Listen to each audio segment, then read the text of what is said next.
It's 5 o'clock. I'm Jeff Malinoff with your top stories. I-24 is currently closed near Whites Creek exit 35 due to a crash. That full forecast and traffic in 5 minutes.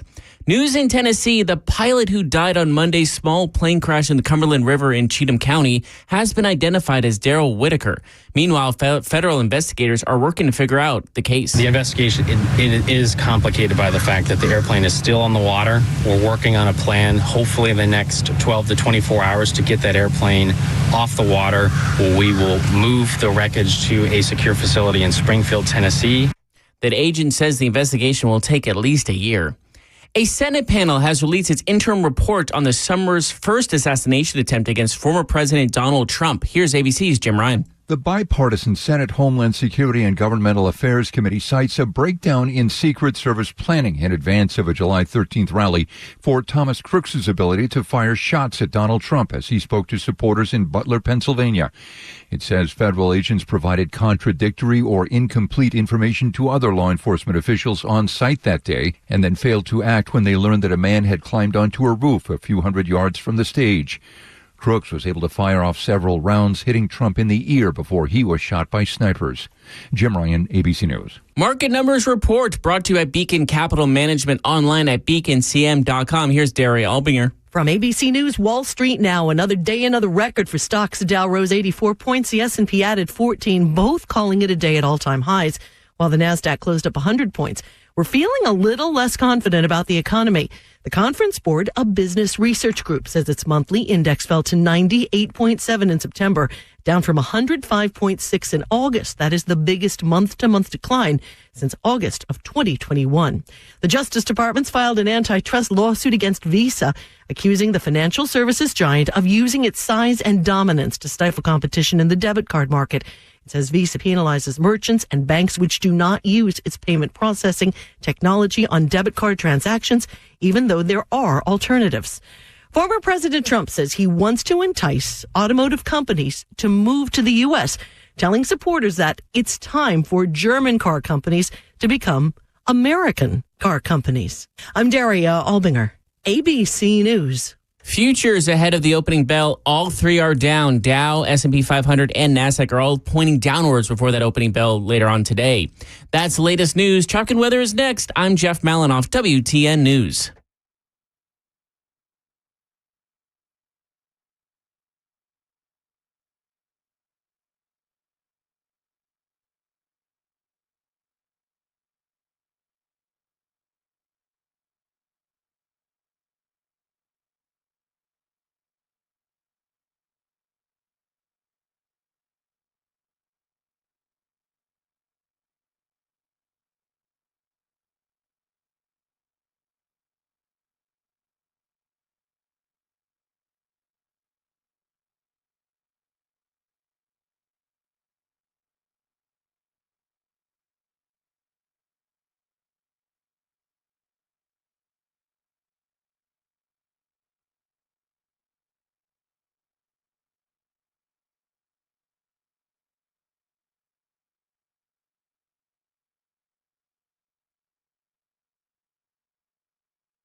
We still have that I-24 eastbound between Whites Creek Pike, exit 35, and Old Hickory Boulevard North, exit 40, still closed for crash investigations. Fortunately, everywhere else around the Nashville area is open. 65 north and south are looking good. This is Jeff Malinoff. Traffic every 10 minutes, every morning on Super Talk 99.7 WTN.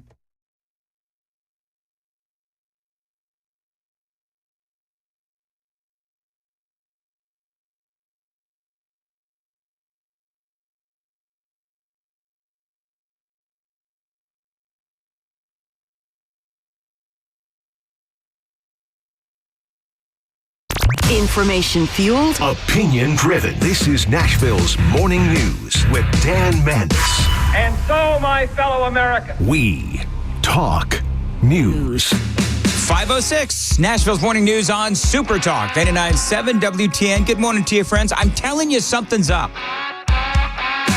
Something's up with the Harris campaign, Kamala Harris, and internal polling. The Red Eye guys were even talking about it. I said it yesterday, there's something going on. And I think there's some internal polling that is showing that she is going to lose Pennsylvania and lose this race. That's the only reason I can think of that she would be going down to the border on Friday. That's the only reason I can think of that she would be trying to challenge Donald Trump to yet another debate on CNN. And so there is just something going on. I think they've got some internal polling going on. Welcome on in to Nashville's Morning News. Wednesday, September 25th, Jeff Malinoff in for Joan Jones. Johnny B is back with us today. Johnny, great to have you back. We'll revisit with Johnny coming up at 5:35 here on Nashville's Morning News on Super Talk 99.7 WTN. It could be with Kamala Harris. Part of the issue could be the fact that the unions, well, they're not as in the tank for Kamala Harris as one would think, especially the rank and file. Now, remember, I've seen stories, you've got unions that they've decided not to endorse anyone in this race. That was a big story here in the last week or so. But you've got the rank and file union members across all 50 states. And they are, by and large, Donald Trump supporters. And the reasons are obvious. MSNBC, I've got some great audio. MSNBC had, it's like a meeting or a town hall or whatever it is, with a bunch of union members. And this probably could have gone a little bit better for MSNBC and for Kamala Harris. Mostly just immigration. Can you talk a little bit more about that? What about immigration have you been paying attention to? There are thousands and thousands of illegal immigrants coming across the border every day. Yep. And the vice president has done minimal work to fix that, based on what I've seen. So I'd like that to change. Yeah, that was a union member, MSNBC, asking this particular union member, young male, and he said it's about illegal immigration for him. And really, this is not necessarily about the Teamsters per se or the union members per se. This is about Americans by and large. Because you look at the polling where the American people, they ask us, they ask independents, they ask Republicans, they ask some moderate Democrats as well. They all say they trust Donald Trump more with illegal immigration, the border, the economy, Israel. I could go on and on. And so it wasn't a real big surprise when 6 days ago or so, the Teamsters Union declined to endorse in the presidential election, breaking decades of precedent. And you know what that was? That was a big middle finger to Kamala Harris, and that was a big middle finger to the Democrats. And the reason is because the rank and file of the Teamsters, they've been suffering along with the American people regarding all of the things that I just mentioned. The big two, illegal immigration. You just heard this guy talking about it. And also the cost of things, the cost of groceries, the cost of goods, and so on and so forth. And so the more that we talk about the issues that really matter to you, the more it's obvious that the American people side with Donald Trump on the issues. Now, does that mean that Trump is going to win this election? Well, as I said in my opening statement, it sounds like there is something going on. There's some internal polling. I don't care what the national polling says. I just don't care. CNN, no doubt, and all of these other news organizations, air quote, will sit here and say, breathlessly reporting that Kamala Harris is leading Donald Trump by 5 percentage points nationally. That doesn't mean jack or squat. It comes down to Pennsylvania. It comes down to Michigan. It comes down to all of these various states, battleground states, where they have all been suffering under the reign of Joe Biden and Kamala Harris. And so when you look at Kamala Harris and you look at the impact of their border policy on union members specifically and Americans by and large, well, of course, as we've documented plenty of times, illegal immigration and putting all of these guys that are illegal into the workforce, all of these people into the workforce that are illegal, yes, it suppresses the wages. And that does impact everyone. But what about January 6th, Dan? What about January 6th? Because, the Democrats, they are obsessed with January 6th. The media, obsessed with January 6th. Cringe Jean-Pierre, obsessed with January 6th. Does January 6th matter to union members? MSNBC asked the question. Talk to me about your level of interest in the criminal charges and so forth. February 6th? January 6th. So I remember that day. The funny thing is he cares so little about January 6th. He didn't even get the month right. That's how little, in my opinion, the American people care about January 6th. I know he was the standing president. I'm not familiar with the charges that are being brought against him for that. I'm not following that charge or I know there's multiple court cases going on. I'm just not familiar with it. I mean, that doesn't sound like it's going to be a factor in deciding who to vote for. No. Okay, so when I say January 6th, what do you think? Oh, I just remember seeing it on the news, like all the riots and stuff. Don't really know what it was about or what happened, though. How did it make you feel when you saw it? I don't know. I don't really feel any way about it. People showed their emotion, I guess. Probably in the wrong way, but it happened. People were angry. People were ticked. People were ticked off. But you'll notice that for this union member, he didn't care. January 6th, let's just be honest. For the average person, now I could do a whole big monologue on, okay, so what does January 6th mean to me? Well, it means a suppression of freedom of speech, right? It means a lot of things. It means the stealing of an election. It means the narrative that Donald Trump did something to cause January 6th, and they tried to impeach him and all that nonsense. That's what January 6th means to me. Parler getting kicked off the internet, people losing their freedom of speech on the internet. I could go on and on and on. That's what January 6th means to me. But the question is, within your daily life, as you get up, the alarm clock goes off. It's 5 o'clock in the morning. The alarm goes off. And you eat your breakfast and you take a shower and you brush your teeth and you go to work and, all of those things. How often does January 6th impact your daily life other than the things that we talk about all the time? Again, the suppression of the freedom of speech and the use of that narrative and so on and so forth. But other than that, does it really impact your life? I could say in some ways it does, but you know what? It doesn't have anything to do with the price of groceries.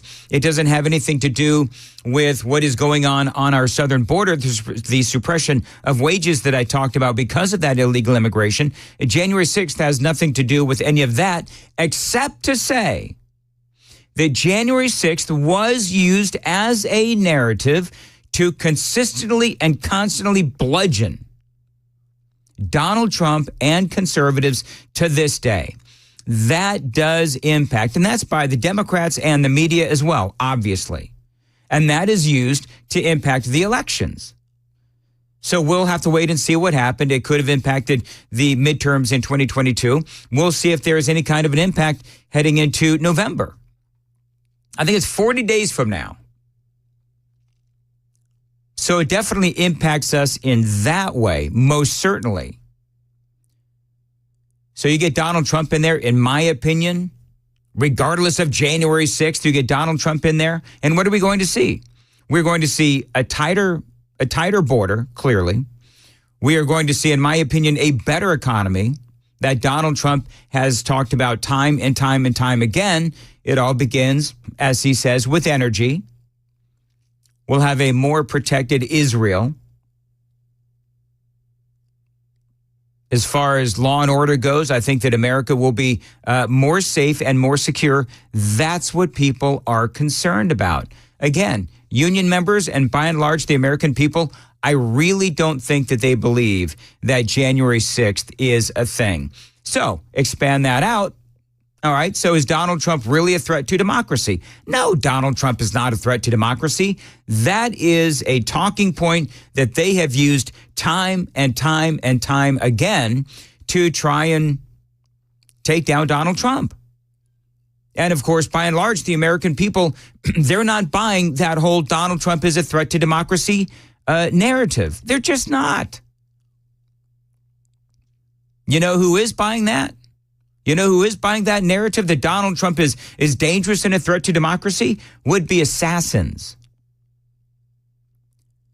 So I think that 99% of the American people, they listen to that. And unless you're, one of these just Democrats that has been brainwashed into thinking that, yeah, Donald Trump is a threat to democracy. Most normal people, most people that can actually cognitively think about what is going on in America today, they know that Donald Trump is not a threat to democracy, and they also understand that that is just a talking point for the left. It is the would-be assassins that we need to worry about, and we do have some news on that front. It is 5:16. Time to check the roads on WTN.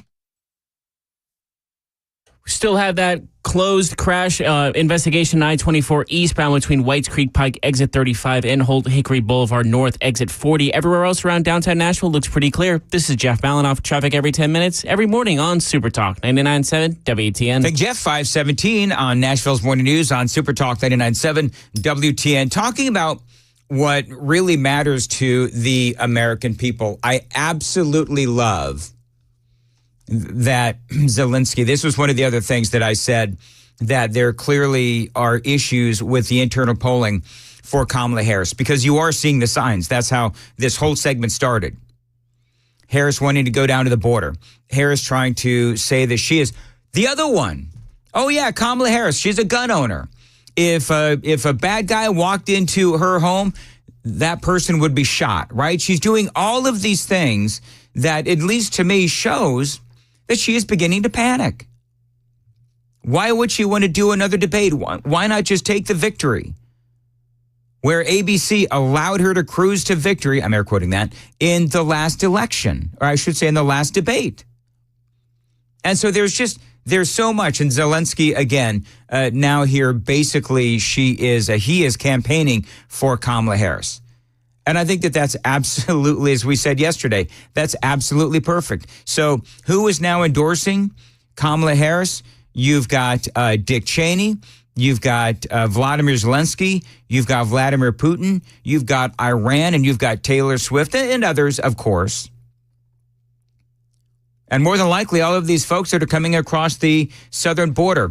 By the way, the folks over there at CNN, they are calling out Kamala Harris for trying to seem like or portray herself like she is pro-strong border, pro-border patrol, and pro-ICE.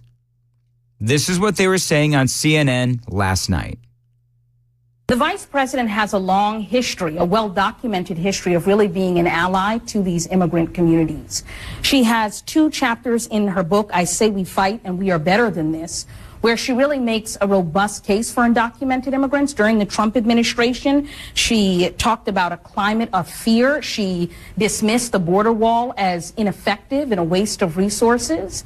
And even her guest at the joint session of Congress was a DACA recipient, was a dreamer. And so for her to go down there and characterize herself as tough on the border, it to me, it isn't consistent with a lot of the policy positions that she previously has espoused. Come on, CNN, say it for what it is. She's lying. That's what she's doing. She is lying. And so now you've got even CNN calling out Kamala Harris. And I do wonder if part of this for the vice president, I wonder if she now understands, and maybe the internal polling shows this, that people just don't trust her. Because when somebody lies to you incessantly, all through the 3.5 years, the two big lies with Kamala Harris, to me, the two big lies over the last 3.5 years or so that she's been in the Biden administration, the border is secure and Joe Biden is able cognitively to lead the country. I think those are probably the two biggest lies. I'm probably missing like a ton. But to me, those are the two biggest ones. And so I think that liars do what liars do. They lie. And so after trying to gaslight the American people or gaslighting the American people for 2 years, then she comes out. Suddenly she is installed as the candidate for the Democrats here in 2024. And then suddenly we're supposed to just completely forget all of that progressive BS from the primary. Was it Dallas? The TV show Dallas, where was it Bobby just like walked out of the shower and it was like the entire season just didn't happen? And literally all of the American people that were familiar with Dallas said, well, that's the dumbest thing we've ever seen. Well, that's what Kamala Harris is trying to do. That's what the Democrats are trying to do. That's what the media is trying to do as well. Just forget that all of that happened. Well, it's just like you've got Harris and you've got Tim Walz saying, oh, well, we can't afford 4 more years of this. And it's like, they do realize that they themselves were in office the past roughly 4 years, right? Do they understand that? So I think there's a lot of problems. I think there's a big trouble, not big hype, but big trouble within the campaign of Kamala Harris.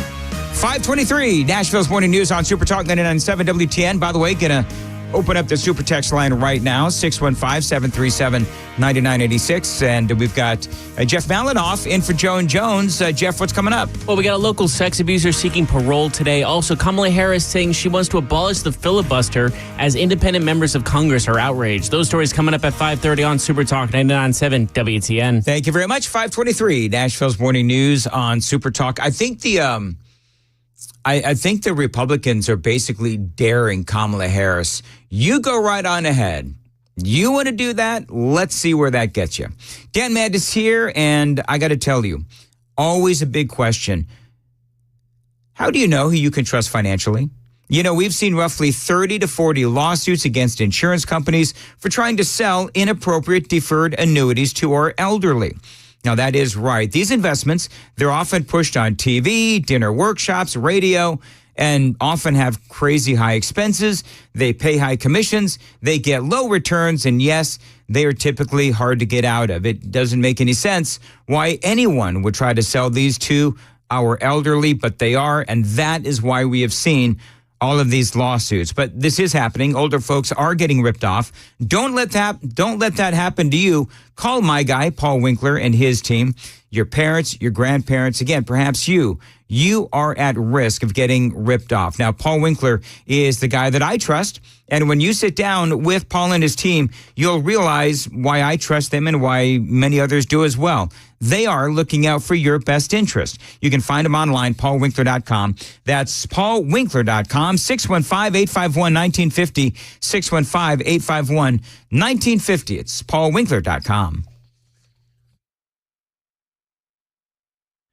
Hey, what's up, guys? This is Matt Murphy for Members Nutrition. I want to tell you about the Members Nutrition difference, and I want to encourage you to go over to the Members Nutrition website. Number one, they believe at Members Nutrition that they can sell vitamins and supplements at a lower cost point, and they're doing it every single day at membersnutrition.com. Number two, They want to make these products right here in the United States of America, not from some overseas company, and they do that every single day. I encourage you to go to membersnutrition.com. You'll get 50% off your purchase price at checkout. You don't have to put in any codes. Just go to membersnutrition.com. Once again, membersnutrition.com.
The guaranteed offer is the easiest way to sell your home. It's really simple. We bring you an all-cash offer. You close in as little as 21 days. No home inspections, no lock boxes, no open houses. Go to markspain.com to get a guaranteed offer and start packing.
It's 5:30. I'm Jeff Malinoff with your top stories. It's cloudy, 69 degrees. Going to reach the mid-70s later today. That full forecast in traffic in 5 minutes.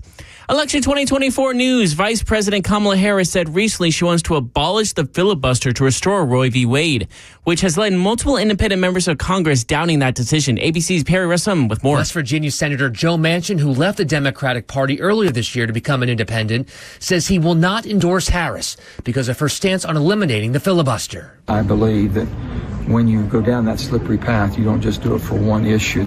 News in Nashville, Pete Newman, who in 2010 pleaded guilty and was convicted on several felony counts of sexual abusing boys while serving in camp leadership roles, has a parole hearing today with one of his victims speaking out.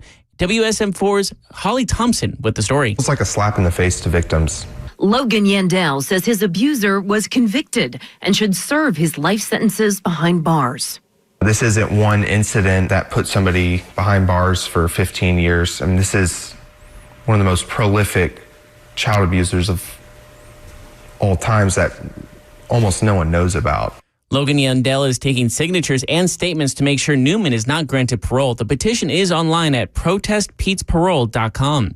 Market numbers report brought to you by Beacon Capital Management online at beaconcm.com. Pre-market numbers right now still not looking too good. All three are pointing downwards right before that opening bell later on today. That's latest news. Traffic and weather is next. I'm Jeff Malinoff, WTN News.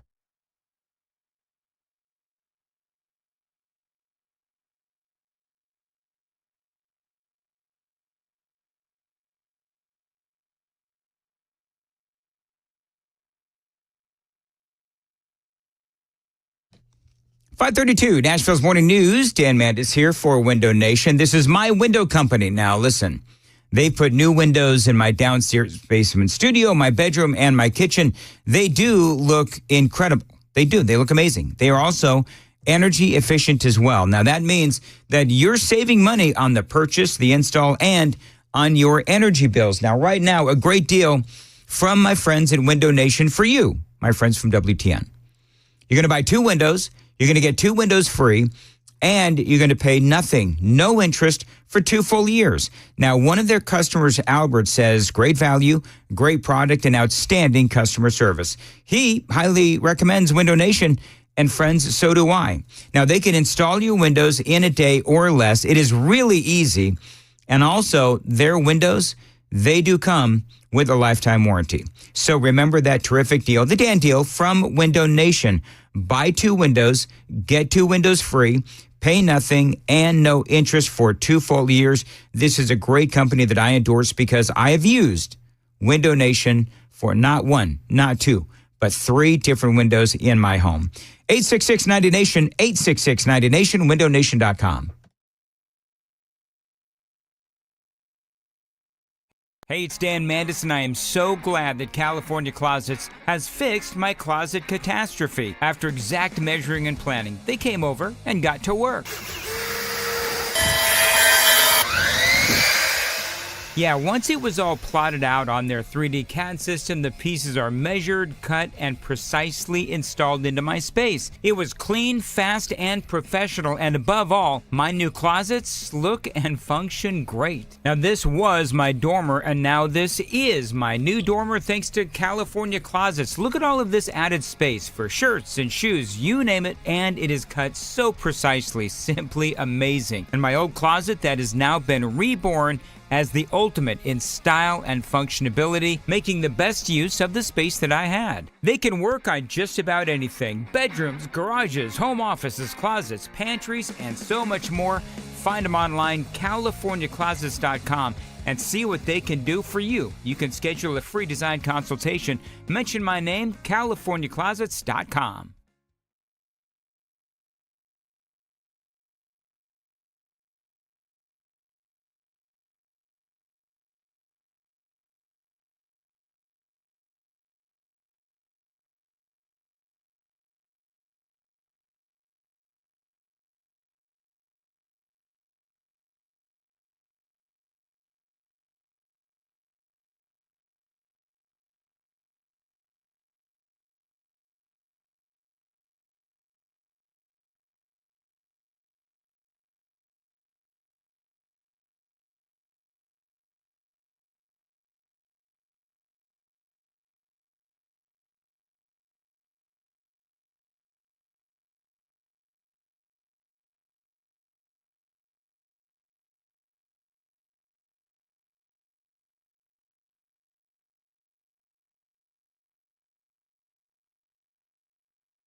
Looks like we have another crash in Antioch Bell Road at Hickory Hollow Parkway, as well as the B&A International Airport is experiencing some drop-off delays. I-40 eastbound off-ramp to the International Airport has some delays as well. This is Jeff Malinoff. Traffic every 10 minutes, every morning on Super Talk 99.7 WTN.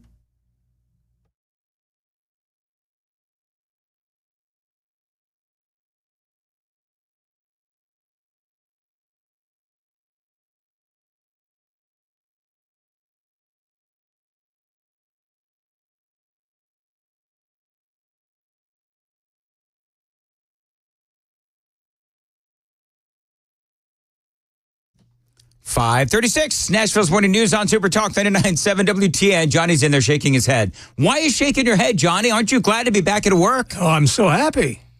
Hey, Jeff. Yes, sir. That's the sound of Johnny when he's lying. I really wish I were in bed, to be honest. Listen, I didn't demand that you come back. I thought you were going to be gone for the entire week. Look, I love my wife. I really do. Oh. And we have a great marriage. Yeah. But she's rarely sick. And if you're sick, there is no bedside manner. Oh, no? None at all. And she's trying to basically just kick you out the door. Hey, she doesn't listen to the show, does she? Hey, Jeff, I want to make sure that you're listening to this so that when you decide that you may want to get married. Yes. I want to get married. Talk to Johnny. No, don't. I was going to say, after that, I'm like, No, I mean, our marriage is great. I love my wife. Jeff, but you literally just threw her under the bus. No, I did not. I was stating a fact. Oh, okay. That's just honest. I mean, to her, is that a fact? To her? She'll admit it, yes. Okay, if she admits it, then it's fine. No, she doesn't. She's... Now, if it's really serious, yes. If it's... In the hospital, just kicking your bed. Come on, just get up. No, she doesn't do that. In the hospital, she's actually really good. But just... stuff like this, no. All right, so Jeff, you haven't been on the air long enough, but Johnny, have you ever truly angered your wife by something you've said on the air? Oh, yeah. Have you? Yeah. You want to share? I'll share mine if you share yours. I don't want to relive it, no. Okay. Because I compared her bedside manner to an unfortunate character. It was going too far, actually. Okay. Wait. Are you going to say which character? No, Jeff, are you listening? Jeff, sorry, I tried. I baited you a little bit. That's on me. You did. Yes, Jeff. We don't want to go down that road again. Just tell me off air. No, she's really Glenn is great. Yeah, she is. I think there's a reason why Jeff hasn't gotten any Glenna jerky. I got her pickles, and they're the best pickles. My family's in love with her pickles. Not even kidding. Okay. Yeah. Did I know that she did pickles, Johnny? I think so, because we brought some for Amy. Yes, we did. So I angered my wife, my current wife. Not sure for how much longer. But I kept referring to our pool at home as a white trash pool. Uh-huh. That didn't go over. Well, I mean, I didn't know it was bothering her. But, I mean, it's like an above ground pool, right? So, but I mean, it's actually a very nice. Well, you've been in it, Johnny. It's a very nice pool. I was just joking, and so one day she got fed up, and it's the three of us, me, you, and Ken, and I finally get a very chilly text. Please stop calling our pool white trash. No smiley face, no wink. Do you know what the punctuation was? A period. Ooh. Were you afraid to go home?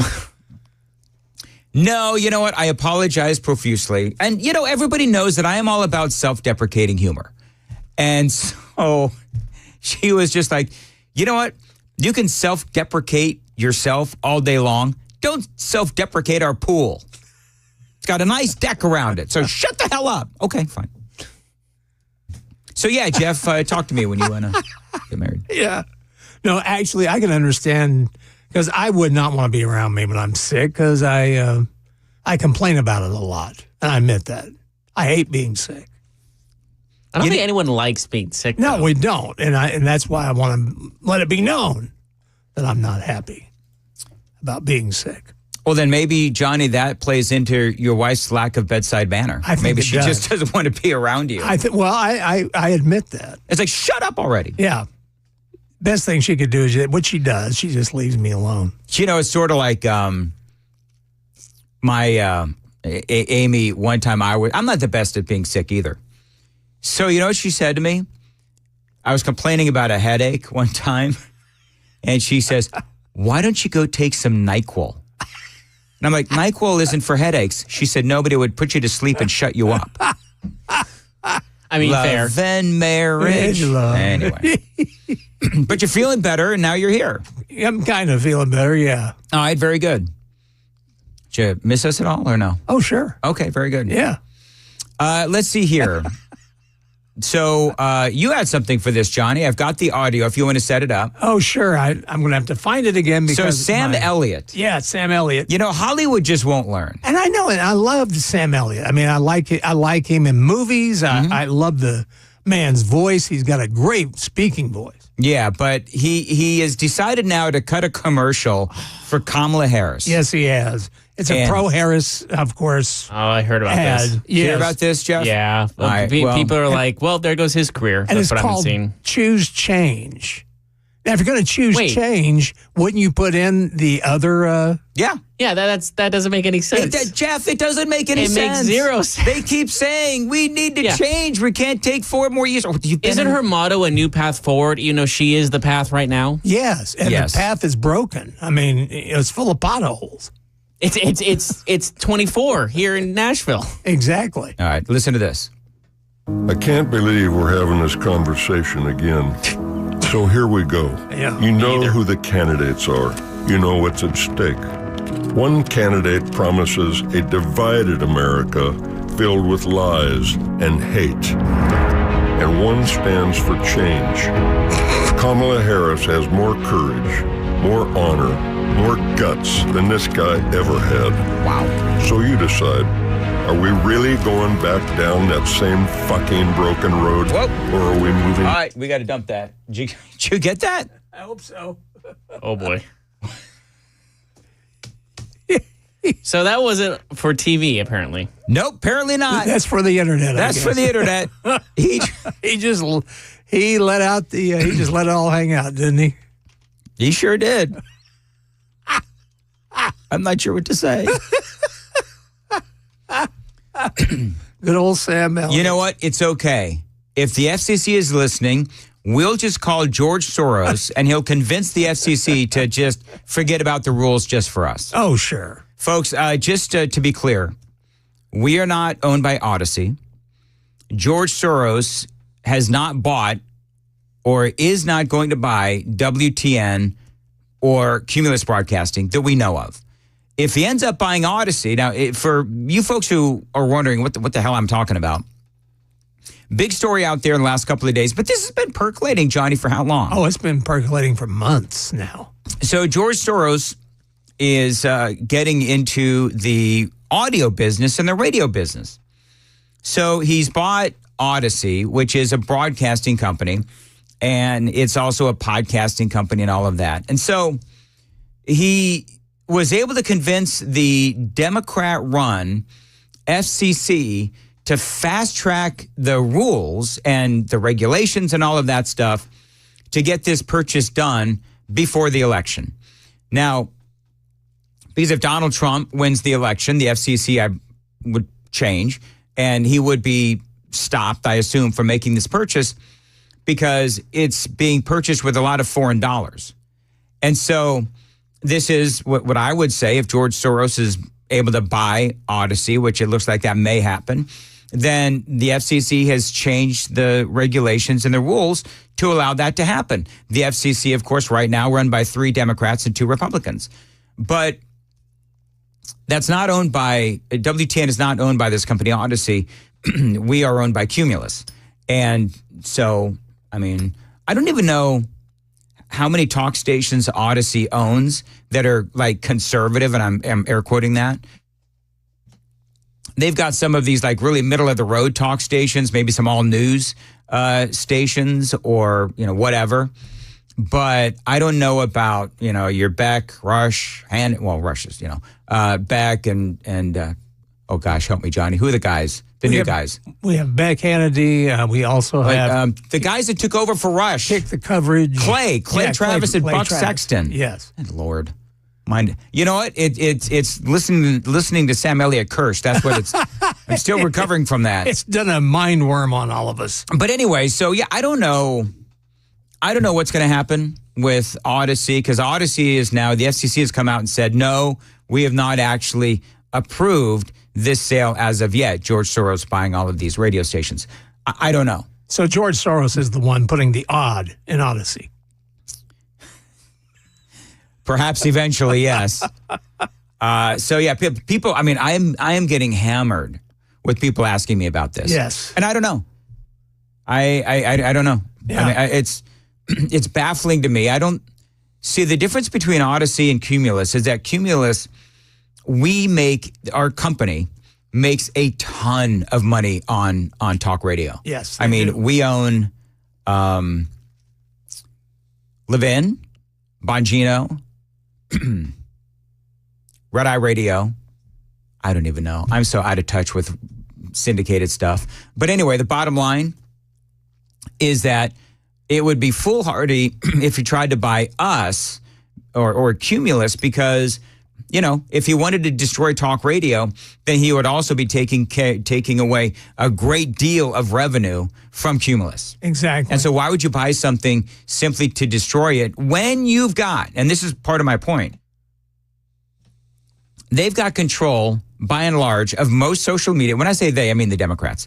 They've got control of social media.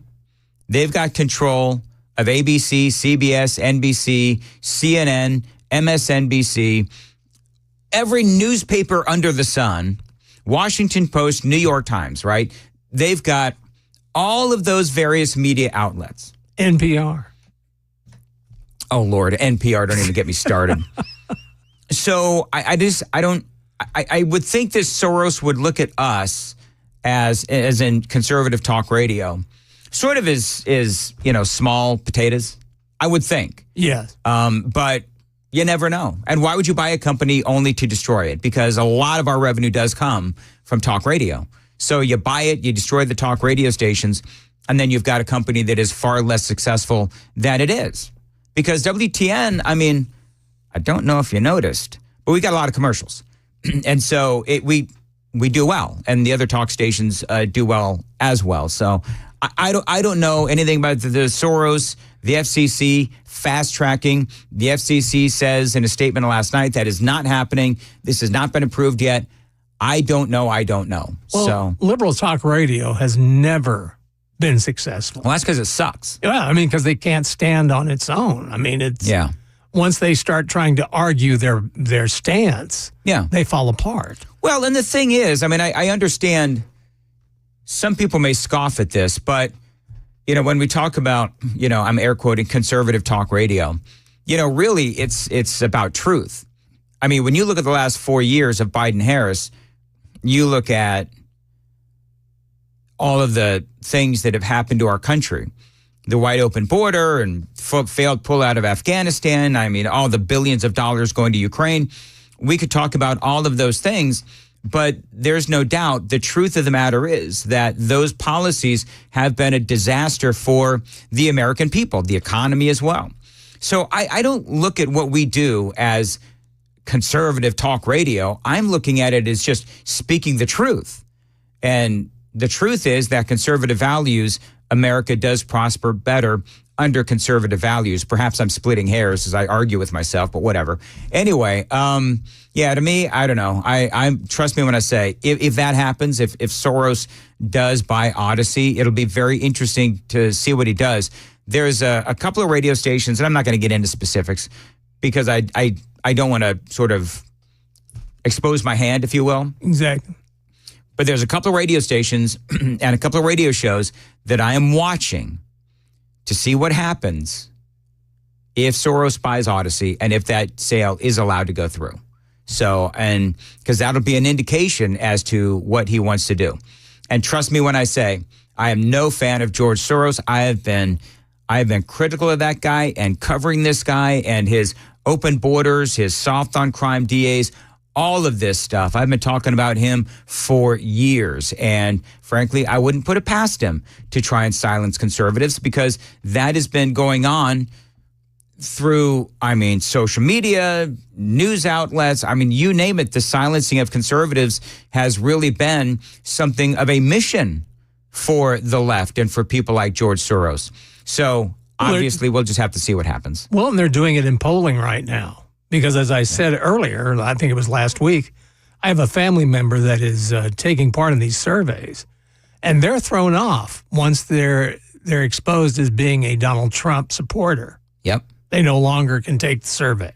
So that shows you they are basically just trying to take over everything, take over the narrative, That's why I don't trust any polls right now. Yeah, I don't trust them either. It's like, I think I said this yesterday. And I've said this often, which is when you've got all of these media outlets, Kamala Harris, she's up 5 percentage points. Okay, that's in a national poll. Tell me about Pennsylvania. Tell me about Michigan, where it's a hell of a lot closer. I always think about just 2016. They said Trump was going to lose by it was going to be the biggest landslide since Reagan in Mondale, and it became they changed the narrative. Yeah, exactly. And the polls, we talked about this yesterday, the polls were wrong in 2020, and CNN is saying, and other folks have said this as well, it's not necessarily a unique opinion. But you look at the polling in 2020, it was wrong. If the polling is wrong today in 2024, as wrong as it was in 2020, we're looking at a decisive Donald Trump victory. And so I feel like I don't like to do predictions. So somebody flag the tape because I'm about to make one. I think that we are going to see a Trump victory. I do believe that we're going to see a Trump victory because of the way that Kamala Harris is behaving. I think that they are seeing some internal polling that is really worrying them. I think you're right. And I will say that if she does win, what Sam Elliott said, we'll be going down that same road. It's a shame he has a magnificent voice. Yeah, it is. It really is a shame. And he's a talented guy. A talented actor, but a fool when it comes to politics. Yeah. And a question, has a poll ever been correct? Has there ever been a poll in the history of politics that's been correct? I'm sure there has. Oh, yeah. I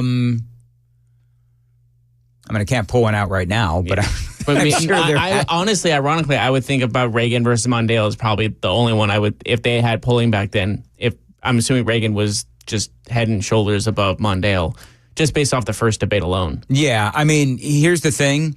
I don't know about back then because that was sort of before my political awareness.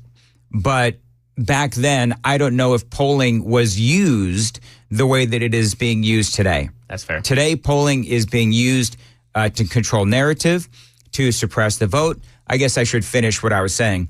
When you have everyone reporting that Kamala Harris is above Donald Trump 5%, I've often and always said that is them trying to suppress the vote.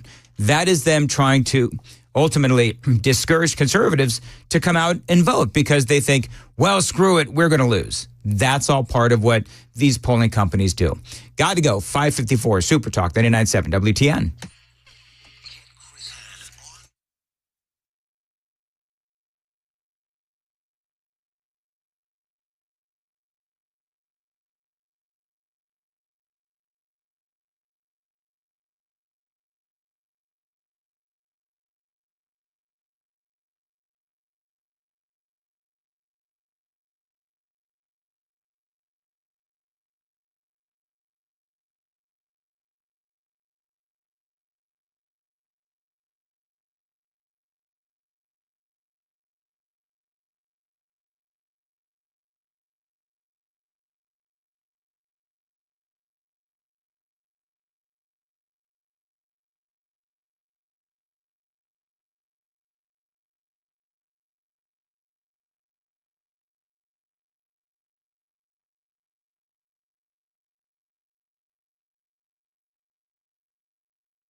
6 o'clock, I'm Jeff Malinoff with your top stories. Cloudy and 65 degrees right now. Gonna hit the mid-70s today. That full forecast in traffic in 5 minutes.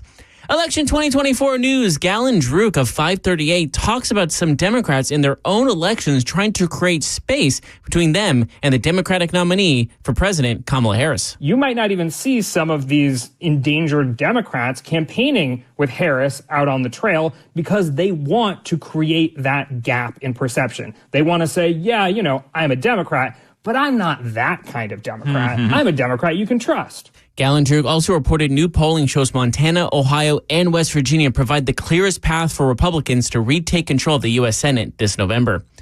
News overseas as the U.S.-China relationship still trying to stabilize. China test fires an intercontinental ballistic missile into the Pacific. More from ABC's Tom Rivers. China announced it test-fired an intercontinental ballistic missile into the Pacific Ocean for the first time since 1980. In a short statement Wednesday morning, the Chinese Defense Ministry said that the PLA rocket force fired an ICBM carrying a dummy warhead that, quote, accurately landed in a predetermined sea area and that it notified relevant countries in advance. They claimed that the missile launch was part of a routine annual training and not directed at any one country or target. Carson Yu, ABC News, Hong Kong. Market numbers report brought to you by Beacon Capital Management, online at beaconcm.com. Here's Jim Ryan. From ABC News, Wall Street now. A stimulus package announced in China helped to propel U.S. stocks to new record highs. The Dow Jones rose 83 points yesterday to close at 42,208, while the S&P advanced 0.25%, both setting new high water marks. The Nasdaq picked up 0.5%. An e-commerce site you've probably never heard of is outperforming Amazon. Argentina's Mercado Libre is up 34% this year compared to Amazon's 27% rise. It dominates online sales in South America. She was the star witness at the trial of her ex-boyfriend, Sam Bankman-Fried. Now Carolyn Ellison has been sentenced to 2 years in prison and ordered to forfeit $11 billion for her part in the FTX cryptocurrency fraud and conspiracy scheme. As the strike at Boeing drags on, a walkout by dock workers from Maine to Texas appears likely. A contract between the International Longshoremen's Association and the nation's seaports expires on October 1st. Jim Ryan, ABC News. Futures ahead on the opening bell. We have 2 down, 1 up. Dow is now back up. S&P 500 and NASDAQ are both pointing downwards before that opening bell in a few hours. That's the latest news. Traffic and weather is next. I'm Jeff Malinoff, WTN News.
The guaranteed offer is the easiest way to sell your home.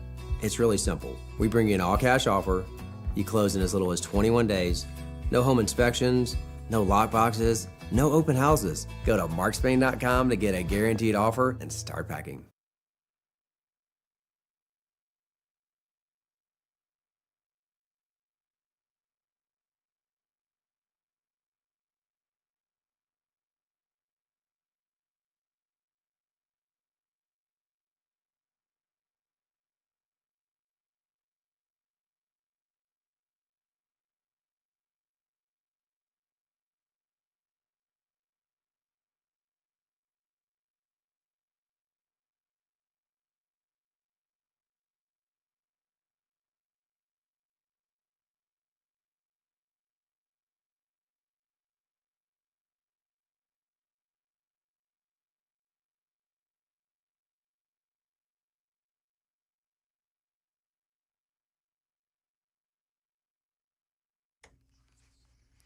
We got a couple crashes to report. One near Rural Hill, I-24 westbound past Bell Road, exit 59, as well as a crash with the Gore blocked on I-24 eastbound at I-65 North Split, exit 46AB. And that closing of the I-24 near Whites Creek has been cleared up.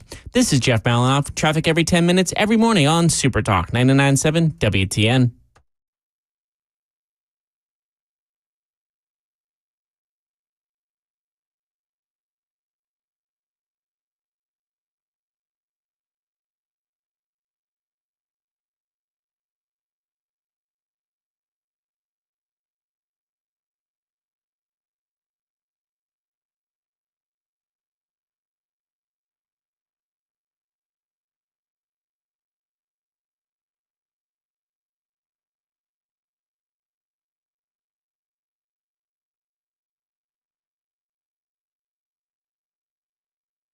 Information fueled, opinion driven. This is Nashville's Morning News with Dan Mandis. And so, my fellow Americans, we talk news. 6:07, Nashville's Morning News on Super Talk 99.7 WTN. Appreciate you listening to Nashville's Morning News.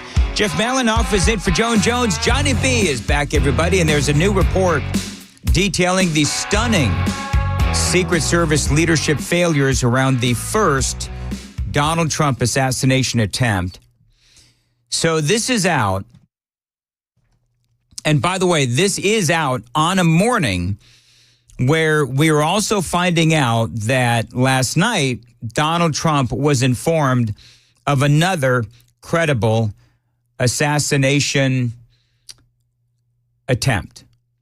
There was an assassination that was being planned out of Iran. I know that's going to shock you. I'm going to give you those details coming up.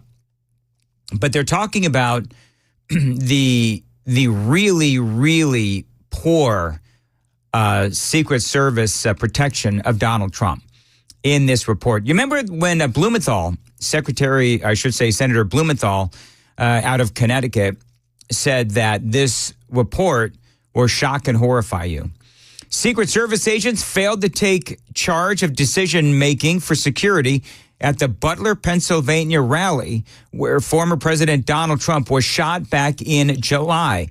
A bipartisan Senate committee revealed in a new report Wednesday morning, leading to key lapses in preparation and communication that day. Now, a lot of this stuff, I'm wondering, we've already known about through all of those whistleblower leaks. Because remember, we've been talking about the whistleblower leaks for quite some time. The report, citing interviews with top Secret Service officials and local law enforcement who oversaw the security for the rally, said the failures were foreseeable, preventable, and found that many of the problems identified by the committee remain unaddressed by the Secret Service. Wow. So we are, over 2 months. Over 2 months since Donald Trump was almost killed by a quarter. Is it a quarter of an inch? 1/16 of an inch? And these problems remain unaddressed by the Secret Service. Some of the problems highlighted included the Secret Service failing to set up visual barriers around the rally that may have blocked shooter Thomas Matthew Crook's view of Donald Trump. The lack of a plan on how to secure the building the shooter took aim from, and the general chaos of the communication around the shooter's movement leading up to the attempt on the former president's life. Key resource requests were also denied, and some were not even made, the report says. Secret Service advance agents did not request a surveillance team, which could have helped patrol the rally for approximately 15,000 attendees. Remember, they saw Crooks, they thought that he was suspicious, and then they lost him. Next thing they know, he's on the roof shooting at Donald Trump. So that's relevant, and to quote Cringe Jean-Pierre, that matters. Again, Secret Service agents did not request a surveillance team which could have helped patrol the rally for approximately 15,000 attendees. First Lady Jill Biden, meanwhile, had one assigned to her event roughly an hour away for approximately 410 individuals. So remember they said, and I'm just riffing on this because I mean, it came out. But remember that the Kimberly Cheadle, she had come out, the head of the Secret Service, before she got fired, stepped down, got fired or whatever. But she had said, oh no, there wasn't more security for Jill Biden and Donald Trump. No, there was no protection that was denied. There were no requests that were denied. Well, apparently the Senate report would disagree. Again, Secret Service advance agents did not request a surveillance team which could have helped patrol the rally for approximately 15,000 attendees.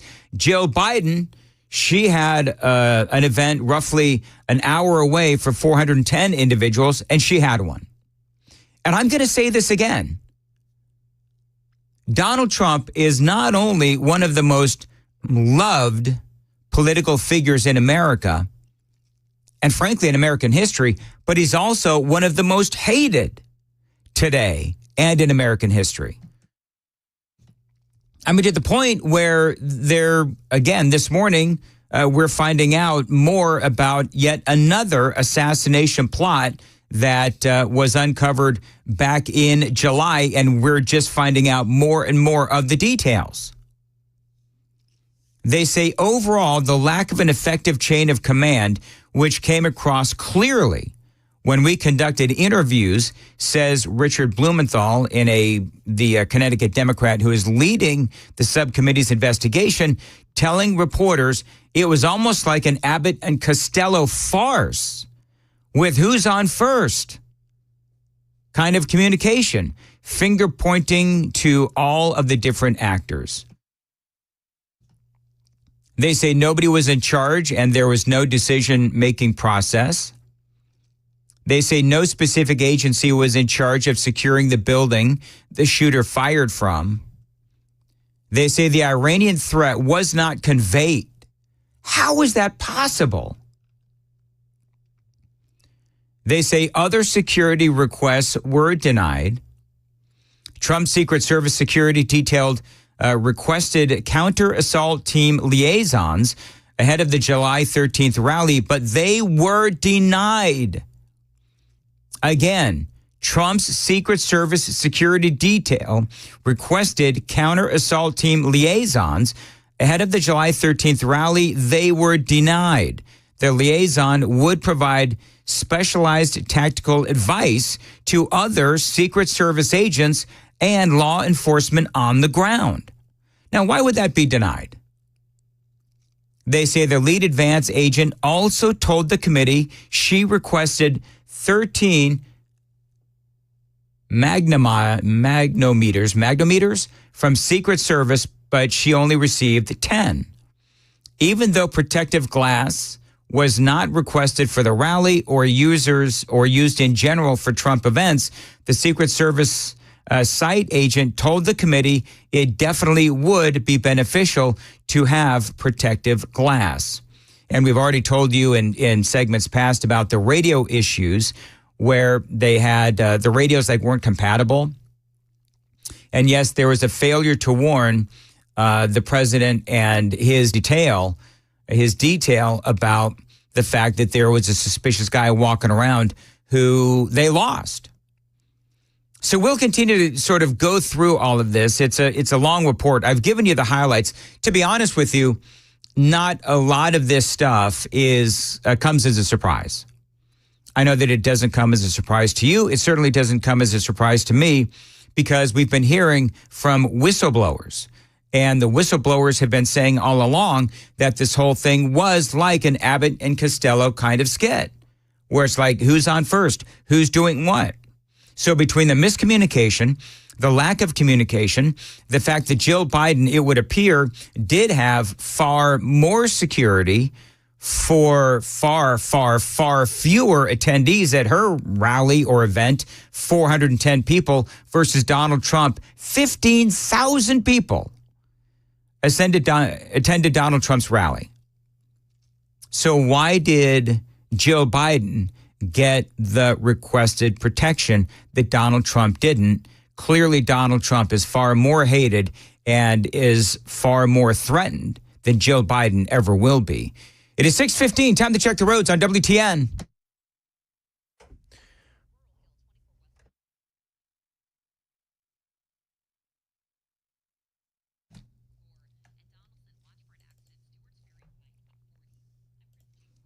.616 on Nashville's Morning News. Cloudy, a slight chance for some rain today, some possible storms in our listening area as well. And a high of 77 right now, 66 degrees at Super Talk 99.7 WTN. So in the news today, man, there's just so much. In the news today, Donald Trump in the crosshairs of Iran yet again. There's a news story from the Daily Mail. Now, last night, I'm just going to have to sort of highlight this, and I'll get into the details in the 7 o'clock hour. Last night, Donald Trump announced that he has been notified by the authorities that he is the target of a very specific and credible threat of an assassination attempt.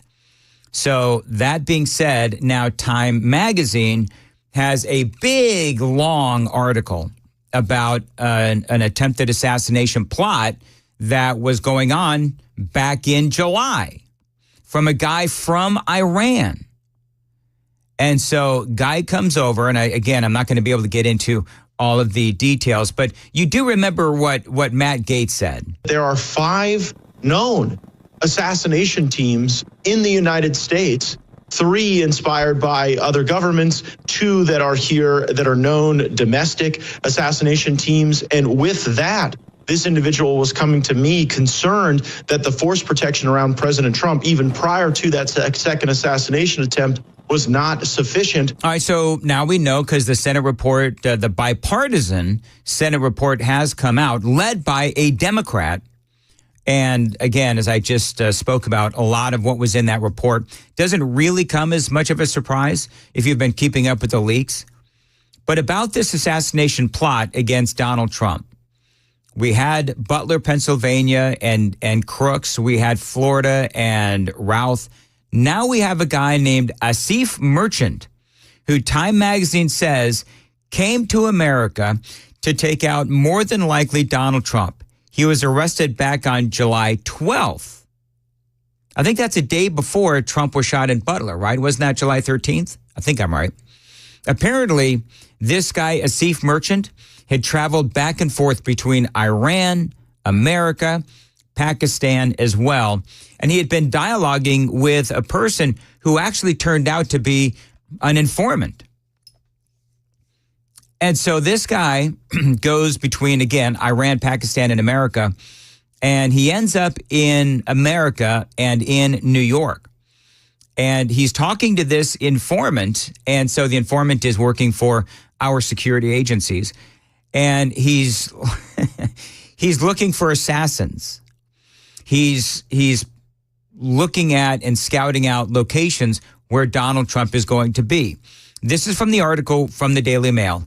The identity of the target was not explicitly stated either by Merchant or by his handlers in Iran's Islamic Revolutionary Guard Corps, according to a leaked document that was posted online by U.S. Senator Charles Grassley back on September 5th, after the Iowa Republican said it was provided to him by a whistleblower. But along with other evidence, the documents all but confirm that Donald Trump was the person Merchant was authorized to kill. The offer was $1 million. So Iran was offering $1 million for the kill of Donald Trump, the killing of Donald Trump. He's scouting rally locations. He dialogued with an FBI informant about his plans. He tried to find American assassins.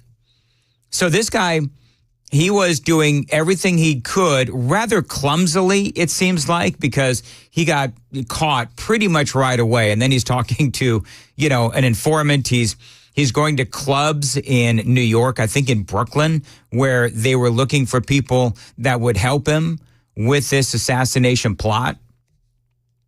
And so he got found out and he got arrested. Now, what I'm trying to figure out is Trump was alerted last night about a threat coming from Iran. We've known that Iran has been wanting to assassinate Donald Trump for years, since Donald Trump took out that Iranian general. Remember that? Qasim al-Assami, I think his name was. And so Trump takes out the general, and then Iran has had a bounty on his head ever since. But also, let's not forget that you also have the fact that Donald Trump is far, far, far tougher on Iran than Joe Biden is, or Kamala Harris will be. And so that's also part of the plot here. So you've got Trump, who took out one of their generals. You've got Trump that imposed massive, massive sanctions on Iran. Joe Biden came in, lifted those sanctions. Iran is doing far better now than they have in a long time because of Joe Biden's lifted sanctions. Kamala Harris would more than likely do the same thing. Now that Kamala Harris, it seems to me, is seeing internal polling that shows that she may lose the election. Now, Iran may be stepping up their actions to take out Donald Trump, because they know that if he ends up back in the White House, he'll re-implement those sanctions. He'll reimpose those sanctions. So this is a very big deal. Now, again, I don't know if the attempt that Donald Trump was alerted to, that he announced about last night, is the same attempt that Time Magazine is reporting, or if this is another one. It could very well be another one. So we'll just have to wait and see what happens. It is 6:22 on Nashville's Morning News on Super Talk 99.7 WTN. The Super Text line is open, 615-737-9986, 615-737-WWTN. More news with Jeff Malinoff is coming up at 6:30. Jeff, what is coming up? Well, we have the Senate interim report about the first assassination attempt of Donald Trump, and it slams the Secret Service. Also, pushback on Kamala Harris's push to end the filibuster. That at 6:30 on Super Talk 99.7 WTN. All right, thank you, Jeff. 6:23. All this rain that we've been getting, we're going to get, you could end up with water in your crawl space or basement. Now, that moisture could be an indication that you have waterproofing issues. It also means that you need to call my friends at USS, United Structural Systems. Now, it could be a little problem about to get bigger, or it could be nothing at all. It could be something serious. The bottom line is you've got to call the experts in waterproofing, United Structural Systems. So if you see water or moisture in your basement or crawl space, this is the company to call. USS, United Structural Systems. They come out to your home as problem solvers, and their ultimate goal is to give you the peace of mind that you need by making sure that you understand what is happening. So if you need waterproofing, call the company that I endorse and that I use, United Structural Systems. They've been keeping homes dry and stable for years, and that is why homeowners trust United Structural Systems. Tell them Dan Mandis told you to reach out. We guarantee our best. Call USS, 615-488-7855, 615-488-7855, online at USSTN.com.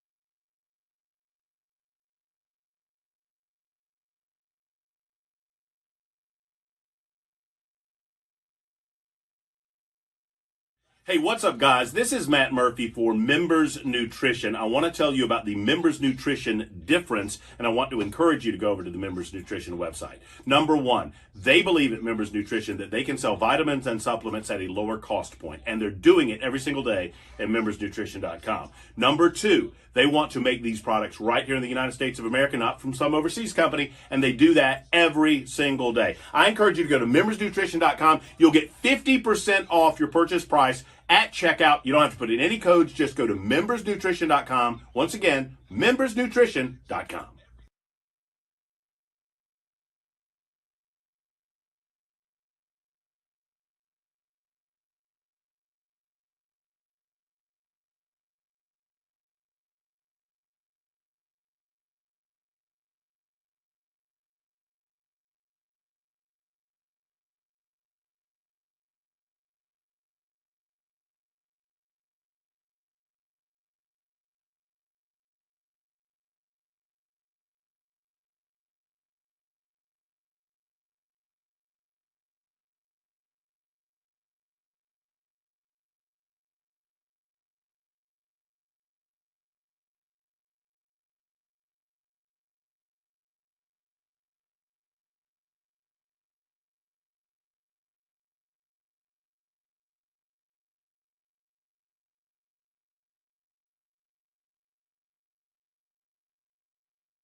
629, Nashville's Morning News on Super Talk 99.7 WTN. EJ Host is going to be joining us coming up after the news at 6:35. Man, do we have a lot to talk to EJ about.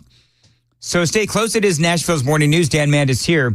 And you folks know how much I absolutely love Zero Res because they keep my carpets insanely clean. And I always take advantage of their special pricing because I want to save money. You want to save money as well. Call my friends at Zero Res if you need your carpet cleaned. Now, in my house, I use them all the time. I've got kids and I've got dogs. And so I need to call Zero Res more often than I'd like to. But the great news is that with Zero Res, they don't use any harsh chemicals. And that means pure safety for the family. They also have the highest approval rating possible from the Carpet and Rug Institute. When Zero Res cleans, they don't leave anything behind, just soft and fluffy carpets. Now, when they come to my house, they arrive on time and they leave with me as another satisfied customer. Right now, a great deal from Zero Res. 3 rooms of carpets cleaned for $119. Yes, they're going to throw in that free hallway. Again, 3 rooms of carpets cleaned, $119. You're also going to get a free hallway. $100 off of air duct cleaning as well using the promo code FRESH100. Restrictions may apply. Call them right now. Tell them Dan told you to reach out. 615-535-9376. 615-535-9376. Book online, ZeroResNashville.com.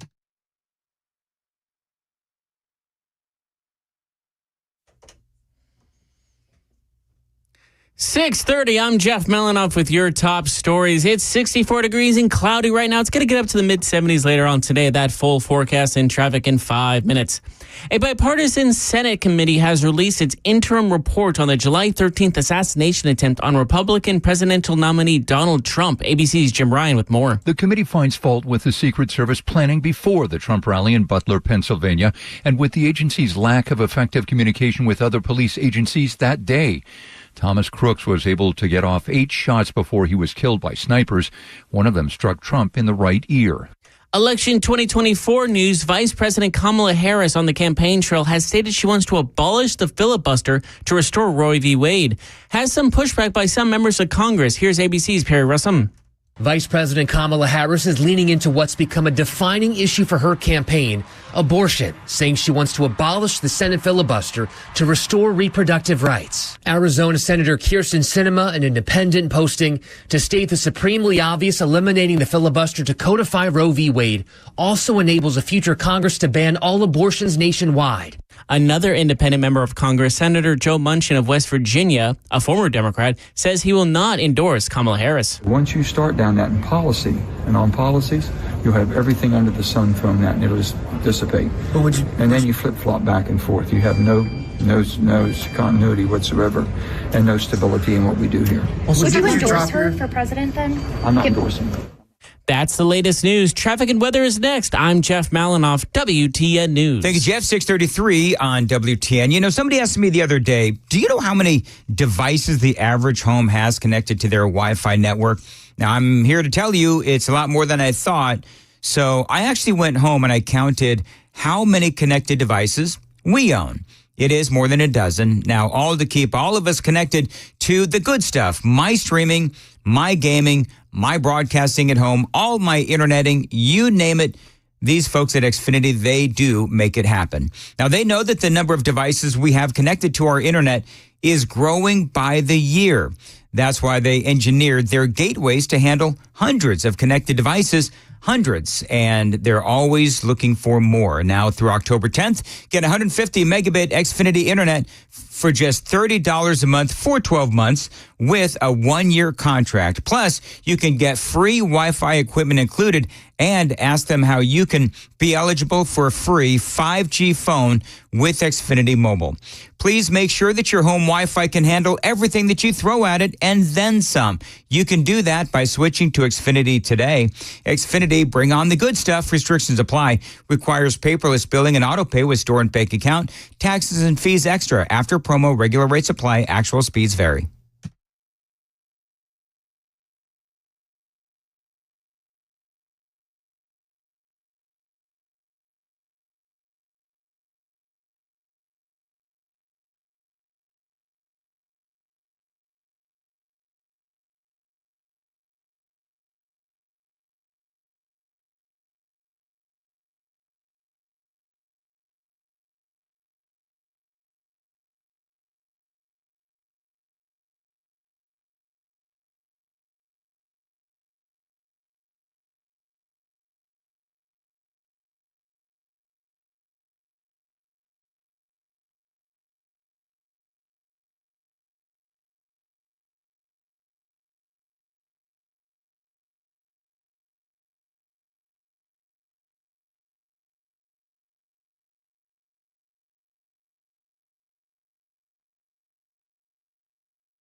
Got some more delays on I-24 eastbound past that Whites Creek Pike exit 35. It looks like there's still some cleanup going on to that overturned camper over there. In Hendersonville, we have a crash reported on Vietnam Veterans Boulevard eastbound before New Shackle Island Road exit 6. This is Jeff Malinoff. Traffic every 10 minutes, every morning on Super Talk 99.7 WTN.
.638, Nashville's Morning News on Super Talk 99.7 WTN. Want to welcome on into the program EJ Host.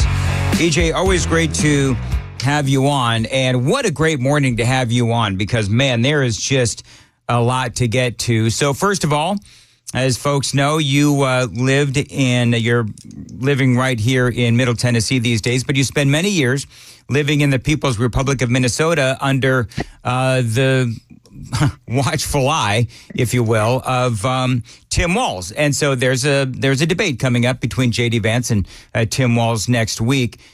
Do you have any predictions?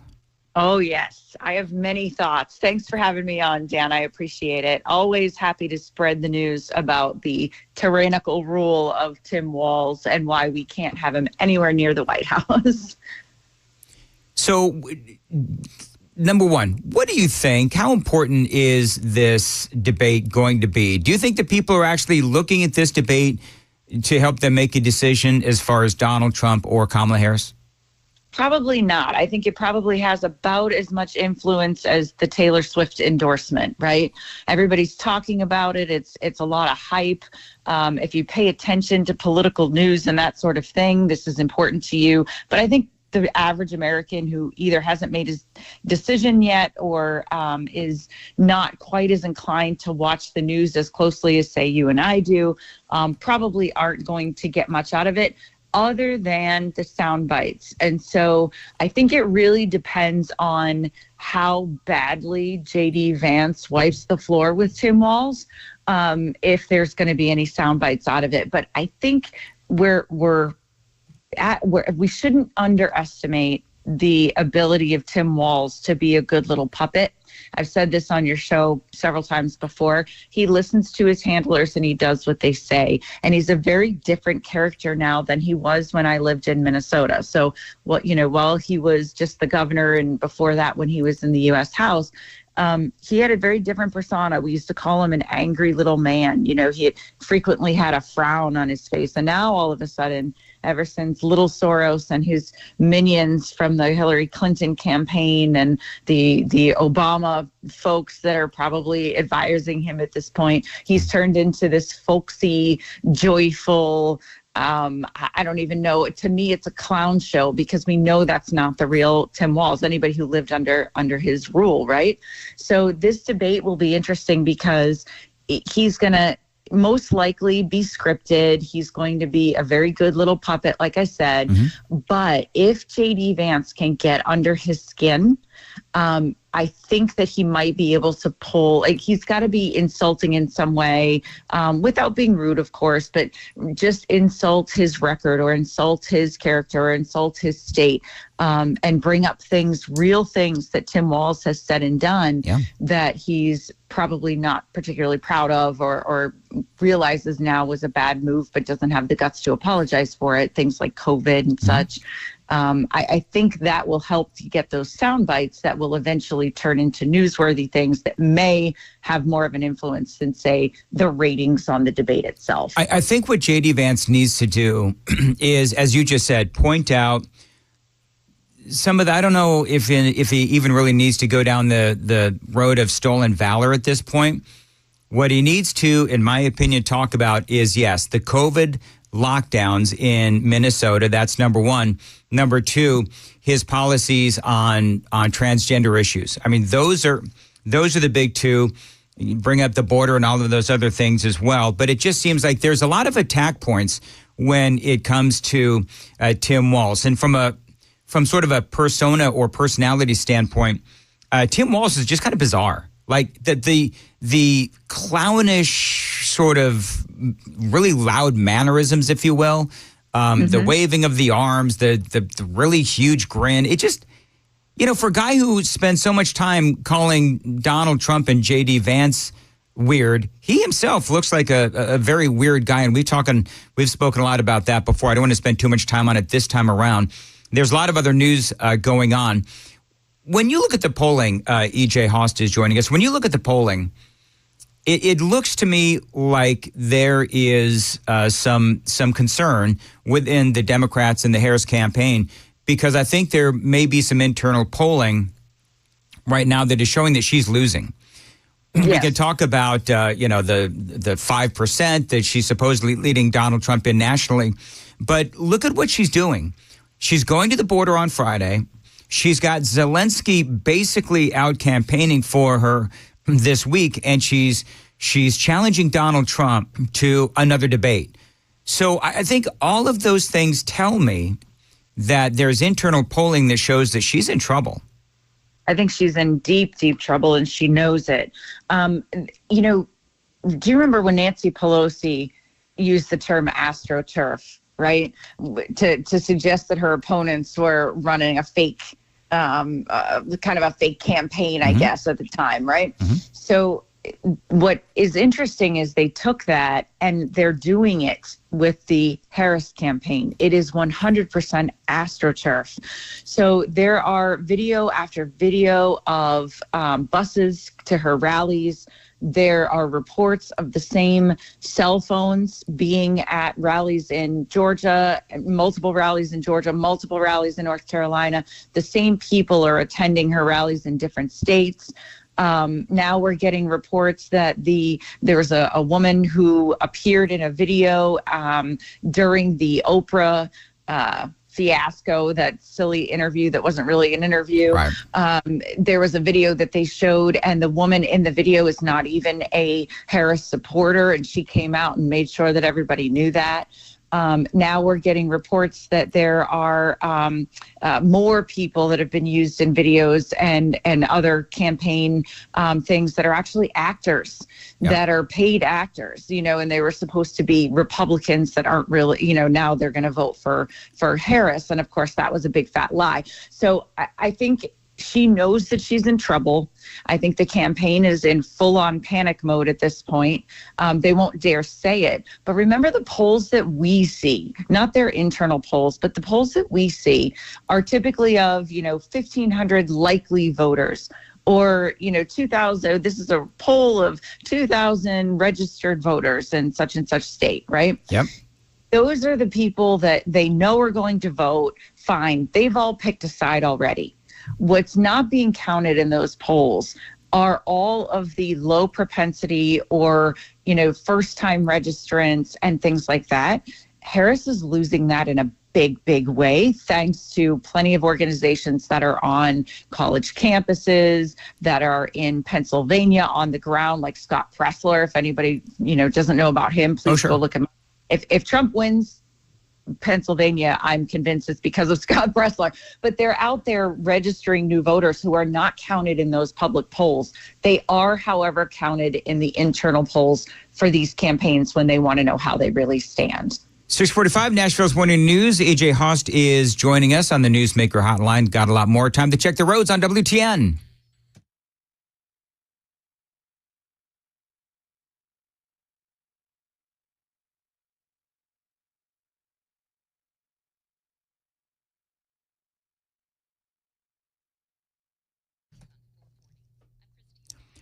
Cloudy, a slight chance for rain today. Possible storms later on. A high of 77 right now. 67. Super Talk 99.7 WTN. EJ Host is joining us. So, EJ, we're talking about the polling, and they also, I think you're right about those voter registrants, the first-time voters. And those first-time voters, those are the ones that are going to be voting based on the economy, based on their economy, based on the horrifying images of what has been coming across our southern border. They're not what I would call people that are mired in politics. They're just trying to live their life, and there's no doubt that Ronald Reagan asked the question, are you better off now than you were 4 years ago? Those first-time voters are saying, no, we're not. Kamala Harris and Joe Biden have been actively working to make our lives harder. 100%. And, those are people whose jobs are being taken away. They're college students who don't have job prospects when they come out because it's too expensive to live in the city where their college is. So now they've got to look someplace else, and what they thought was going to be their career may not be their career.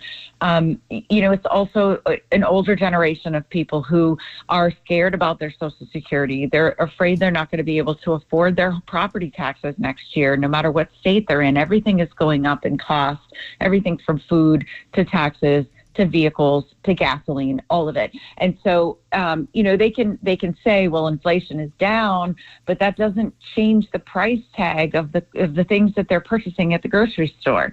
So it rings hollow when the Harris campaign is trying to say, well, we're doing good things on the economy. Bidenomics is working. We've all seen that video many times over. She's walked back from that now and trying to distance herself from it, which also shows you that she knows that's a losing issue for her. One of the things, there's a couple of news stories out this morning that are breaking. One, a preliminary report from the Senate investigation into the attempted assassination of former President Donald Trump in Pennsylvania cites numerous planning, communications issues, security failures within the Secret Service. Another story that we're following and I've been talking about this morning is another plot by Iran to take out former President Donald Trump. You've got all of these stories where the Secret Service is failing to protect the former president at a time when there are all of these threats surrounding him. Do you think that'll have an impact on the election? I think it rallies people who have just the general American spirit that we should protect our leaders, protect our citizens, protect our celebrities, right? Like, everyone deserves protection. And I think it ticks people off, quite honestly, that maybe they aren't the big political junkies that we are, but they can see that that's just wrong, inherently wrong. Donald Trump was told that he could not be protected for a rally in Wisconsin, that they didn't feel that the Secret Service could protect him well enough for a rally in Wisconsin. And that's shocking. When have we ever in our lifetimes heard that a president couldn't be protected and his Secret Service told him he couldn't do something? That just doesn't happen. And so, and at the same time, Democrats have been rallying in Wisconsin without issue. So I think there is probably a good section of voters, a good subset of voters who are just plain angry that the leaders are playing politics here. Because make no mistake, if we wanted to, we could protect the heck out of him, right? Yep. So that to me is election interference. If the Secret Service, which is run by the Biden administration, let's not forget, right? That is under the purview of the executive branch, specifically the president has a ton of control over that. And if they're saying that he cannot rally in Wisconsin, a battleground state, that's election interference. Yeah, you're right. think people are angry about that. Well, it's interesting because you look at, and we'll end it here, but you look at the fact that the Democrats bringing all this lawfare against Donald Trump, right? You bring up the fact that the Secret Service, they have not been able to protect Donald Trump by and large. So you bring up those two things right there where Biden's administration, Biden's government, the federal government is trying to, one, prevent Donald Trump from running, and then two, literally not protecting his life. I think you're right. People know right from wrong, and you can hate Donald Trump all you want, but you have to be a special kind of you-know-what if you want the man dead. And, right. I mean, unfortunately, I think there's a lot of people in this country on the other side of the aisle that actually would not mind if the former president was taken out. And for me, the more that we see that kind of division in America, as Donald Trump has been talking about unifying America, while Kamala Harris and Tim Walz and, Karine Jean-Pierre and all these folks constantly calling Donald Trump a threat to democracy. They're saying that he literally wants to kill people. I hope the American people are smart enough to see which of these two candidates and which of these two parties is more unifying, the Democrats or the Republicans. Okay, coming up, we've got 30 days, EJ Host, 40 days. What do the Republicans have to do moving forward for the next 40 days? I think a lot more of the same. Keep going and just speaking to the people directly. I do hope that they will continue to ramp up that registration and the get out the vote efforts. I think the on the ground volunteers and staff are more important than anything that's happening in the news. We all know where Trump stands on the issues. Just keep, doing as many interviews and podcasts and all the things that he's doing. That's all fine. If they could step up anything, it's going to be the ground game. That kind of unseen swell of people who don't get the credit for winning elections. That is going to be key to getting out the vote. It really is going to be down to voter turnout and which candidate can turn out more new and low propensity voters in the swing states. EJ, how can folks find you on Twitter? Hey, I'm glad you asked because I have a new handle on X now. Please tell me it's easier because people, every time you're on, people are like, how could we find her on Twitter? I heard you. I heard the masses and I changed it. It is now EJ Under the Radar. So EJ Under the Radar. Big one long word? One long word. EJ All right. Under the Radar. EJ Under the Radar. Thank you very much. I'll go ahead and follow that as well. Thank you as always for the spot on analysis. Always appreciate having EJ Under the Radar on WTN.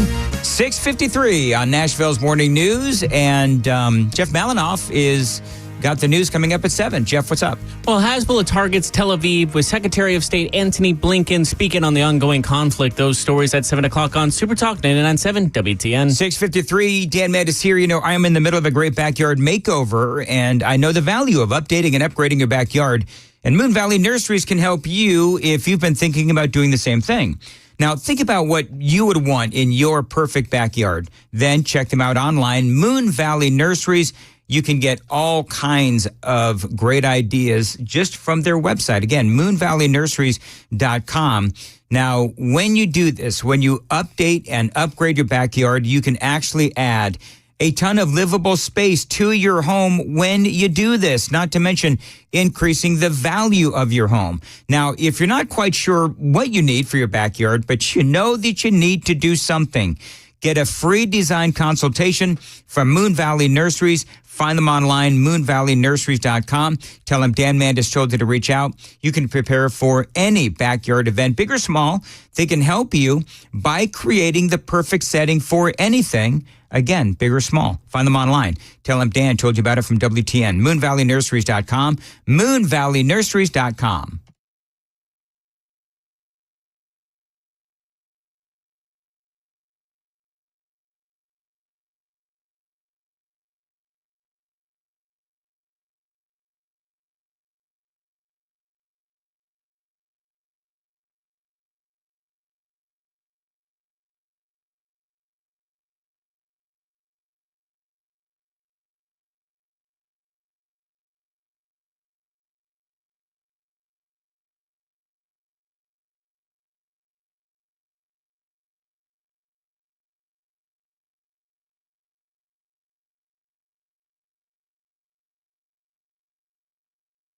Hey, it's Dan Mandis, and I am so glad that California Closets has fixed my closet catastrophe. After exact measuring and planning, they came over and got to work. Yeah, once it was all plotted out on their 3D CAD system, the pieces are measured, cut, and precisely installed into my space. It was clean, fast, and professional, and above all, my new closets look and function great. Now, this was my dormer, and now this is my new dormer thanks to California Closets. Look at all of this added space for shirts and shoes, you name it, and it is cut so precisely, simply amazing. And my old closet that has now been reborn as the ultimate in style and functionability, making the best use of the space that I had. They can work on just about anything: bedrooms, garages, home offices, closets, pantries, and so much more. Find them online, CaliforniaClosets.com, and see what they can do for you. You can schedule a free design consultation. Mention my name, CaliforniaClosets.com.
7:01. I'm Jeff Malinoff with your top stories. It's 64 and still cloudy right now. It's probably going to get up to the mid-70s by the middle of the afternoon. That full forecast and traffic in 5 minutes.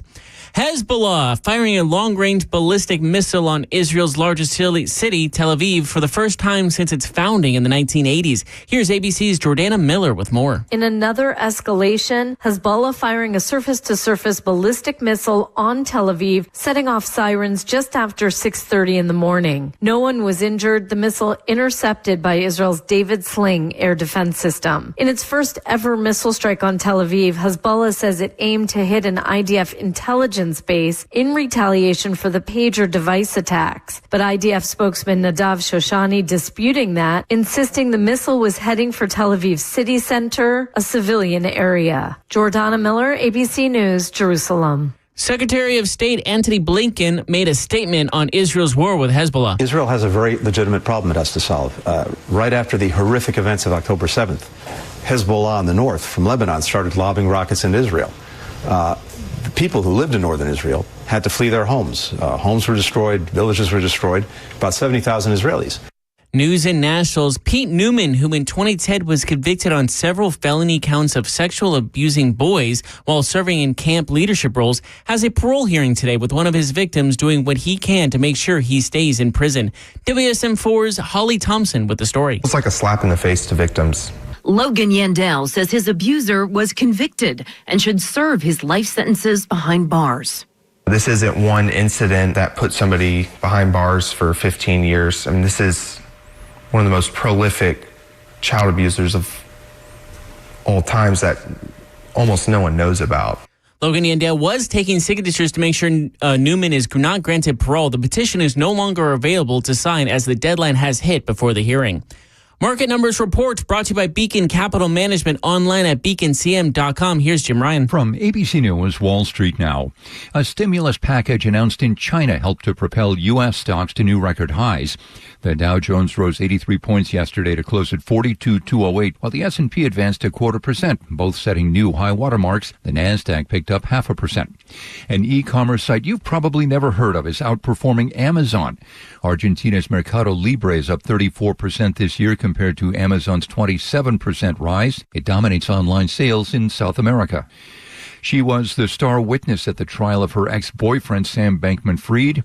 Now Carolyn Ellison has been sentenced to 2 years in prison and ordered to forfeit $11 billion for her part in the FTX cryptocurrency fraud and conspiracy scheme. As the strike at Boeing drags on, a walkout by dock workers from Maine to Texas appears likely. A contract between the International Longshoremen's Association and the nation's seaports expires on October 1st. Jim Ryan, ABC News. Features before the opening bell, all three right now, Dow, NASDAQ, and S&P 500 are all down right now before the opening bell in just a few hours. This is Jeff Malinoff. That's the latest news. Traffic and weather is next. I'm Jeff Malinoff, WTN News.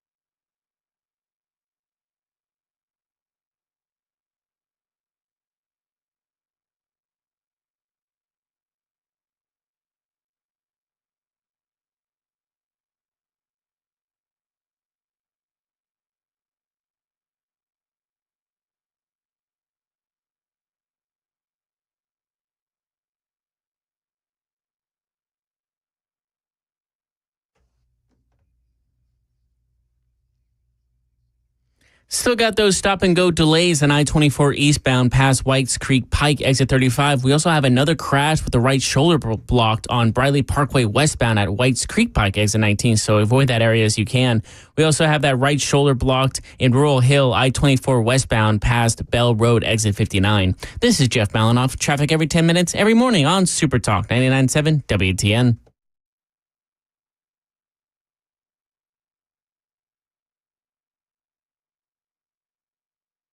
Hey, what's up, guys? This is Matt Murphy for Members Nutrition. I want to tell you about the Members Nutrition difference, and I want to encourage you to go over to the Members Nutrition website.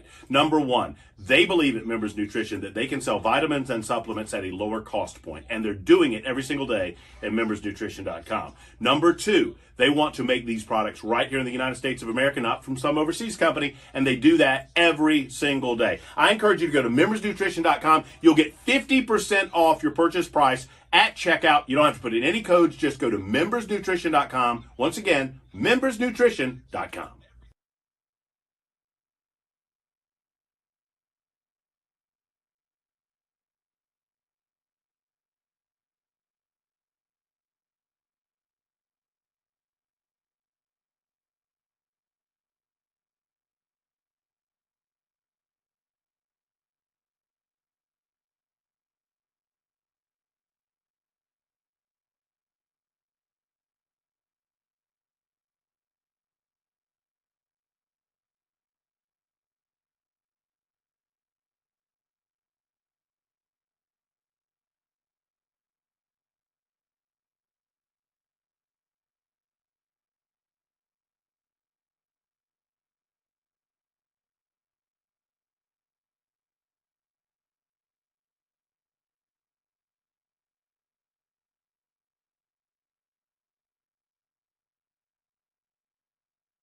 Information fueled, opinion driven. This is Nashville's Morning News with Dan Mandis. And so, my fellow Americans, we talk news. 7:08 Nashville's Morning News on Super Talk 99.7 WTN. Man, we got all kinds of stories breaking this morning. First of all, the new report. The Senate has come out with their report on the assassination attempt of Donald Trump in Butler, Pennsylvania. And a lot of what's in that are things that we have already known. Failure to alert the former president that there was a threat. Failure to secure the building. Failure to acquire the proper amount of security. Failure to have the proper working equipment. Radios not compatible. All of these things leading up to former President Donald Trump coming within, less than an inch of dying on that stage in Butler. So that's number one. That story is out today. We've given you some of the details in the previous hours. But as that story unfolds, one of the most infuriating parts of that story is that this bipartisan Senate committee led by a Democrat, they're saying that all of these problems, all of these communications issues have not been fixed. And so we have that story that's out this morning. And so that coincides with another story, several stories actually, where Donald Trump apparently is in the crosshairs of Iran yet again. Although let's be honest, Donald Trump being in the crosshairs of Iran, that is a story that has been going on for years. But this morning, it is a new one from the Daily Mail. That is the headline. Donald Trump facing real and specific assassination threats from Iran as former president says the country is terrified of his return. Now, we all know what Peter Doocy asked days ago. How many more assassination attempts on Donald Trump until the president and the vice president and you pick a different word to describe Trump other than threat? Right. The reality is that Donald Trump is not a threat, and he is not the threat to the American people. But he is a threat to Iran. And that's why they're trying to take him out.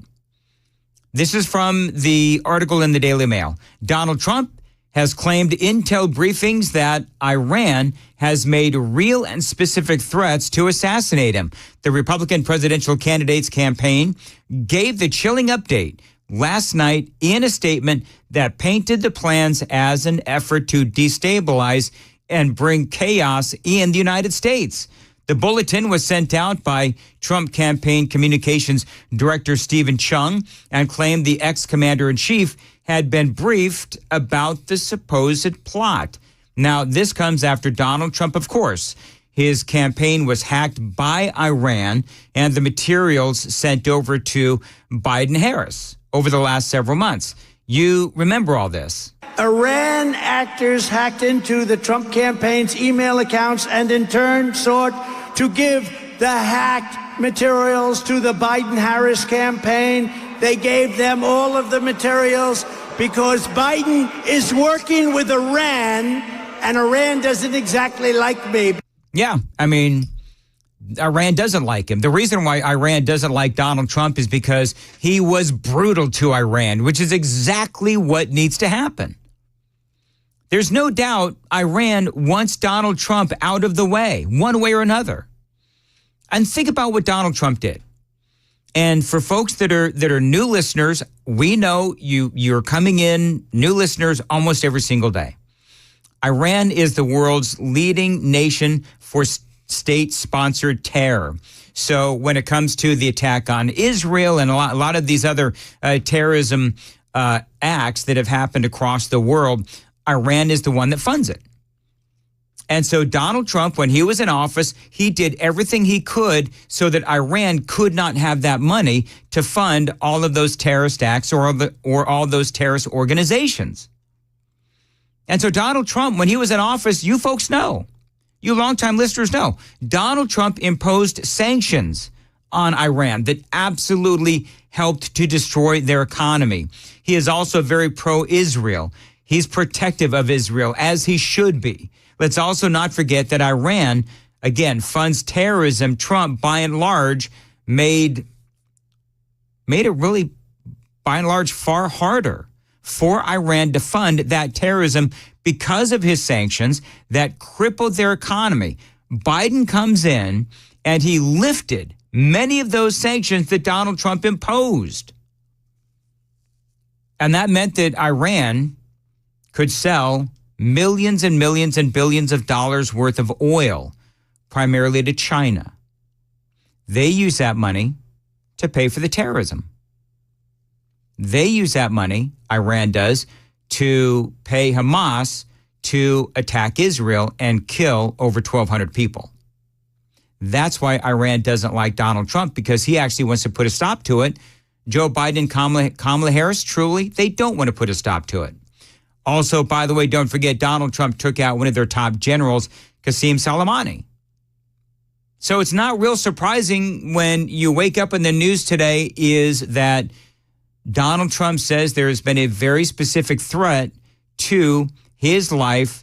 He is told an assassination plot from Iran. 7:15, time to check the news on WTN.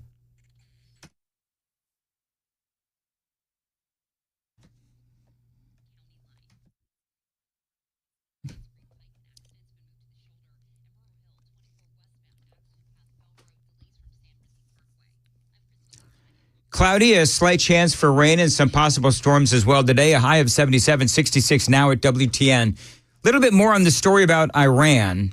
Intelligence officials have identified there are continued and coordinated attacks that have heightened in the past few months. Law enforcement officials across all of the agencies are working to ensure that Donald Trump is protected and the election is free from interference. Make no mistake, the terror regime in Iran loves the weakness of Kamala Harris and is terrified of the strength and resolve of President Trump. The senior Trump staffer continued. He will let nothing stop him or get in his way to fight for the American people and to make America great again. So clearly, Iran is trying to influence our elections. Number one, breaking into or hacking into the Trump campaign and in an act of, cyber warfare, getting materials from the Trump campaign, giving them or trying to give them to the Harris-Biden campaign.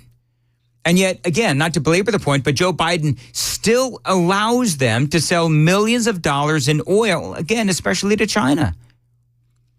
Trump has also been speaking about what Iran did with those documents they stole from his campaign.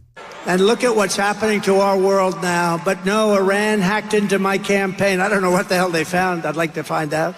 Couldn't have been too exciting. But they gave it to the Biden campaign. I can't believe it. Oh, yes, I can. But this is really foreign election interference. This is real election interference, not the phony crap that they build trying to pin on me with Russia for years. Yep. You know, it was Iran, of course, that did that. And Biden-Harris, they're saying apparently that they did not accept, they didn't know whatever it was that Iran was trying to pass along this information to them. But you know, it's interesting because if it was Iran hacking into the Harris-Walz campaign and tried to give those documents to Donald Trump, oh, can you imagine the screaming that Donald Trump was working with the Iranians? I mean, you know that would happen, right? Now, Trump has always been critical of Iran, another reason why they hate him and they want him dead. Remember back when he told the United Nations that those crippling sanctions would continue under a Donald Trump administration. No responsible government should subsidize Iran's bloodlust. As long as Iran's menacing behavior continues, sanctions will not be lifted. They will be tightened. Yeah, and so if Trump ends up back in the White House, that is exactly what he'll do. And that's why they want him out. They want him dead. Because as Trump said, they are terrified of what he would do if he came back into the Oval Office, because he is willing to call them out. Last year, the country's supreme leader stated Israel is a malignant, cancerous tumor that has to be removed and eradicated. It is possible, and it will happen. America will never tolerate such anti-Semitic hate. Right. Well, actually, America does when Joe Biden and Kamala Harris are at the top of the ticket. And Donald Trump has been calling out Iran for years. Isn't it rather bizarre that Joe Biden hasn't really done the same thing? That is why it is so important to have full, normalized relations between Israel and its neighbors. Only a relationship built on common interests, mutual respect, and religious tolerance can forge a better future. Iran citizens deserve a government that cares about reducing poverty, ending corruption, and increasing jobs, not stealing their money to fund and massacre abroad and at home. Well, that is what Iran does. And, you know, that was back when Donald Trump was speaking in front of the UN when he was president. And so he's leaving nothing on the table. There is no equivocation at all in his voice. When Joe Biden starts talking about Iran, it's like, sure, Israel has a right to protect itself, but how they protect themselves matters. And then he'll sort of obligatorily call out Iran, but he's not really calling out Iran because behind the scenes, he is allowing them to raise billions of dollars by selling that oil, allowing them to pay for all of the terrorism, fund the terrorism that is happening, especially in Israel and across the world. And so now we've got all of these other nations in the Middle East. We spoke about this earlier, where they don't want a more powerful Iran. These other nations in the Middle East, you know, the neighbors to Israel and so forth, well, they want Israel to be able to succeed because Iran, they push terrorism against Israel. That means that Israel responds against Hamas in Gaza. Then all of those Palestinian refugees, they try and flood all of these other nations in the Middle East, and nobody wants these refugees. Nobody wants these Gaza refugees. And of course, yes, it does destabilize the Middle East as well.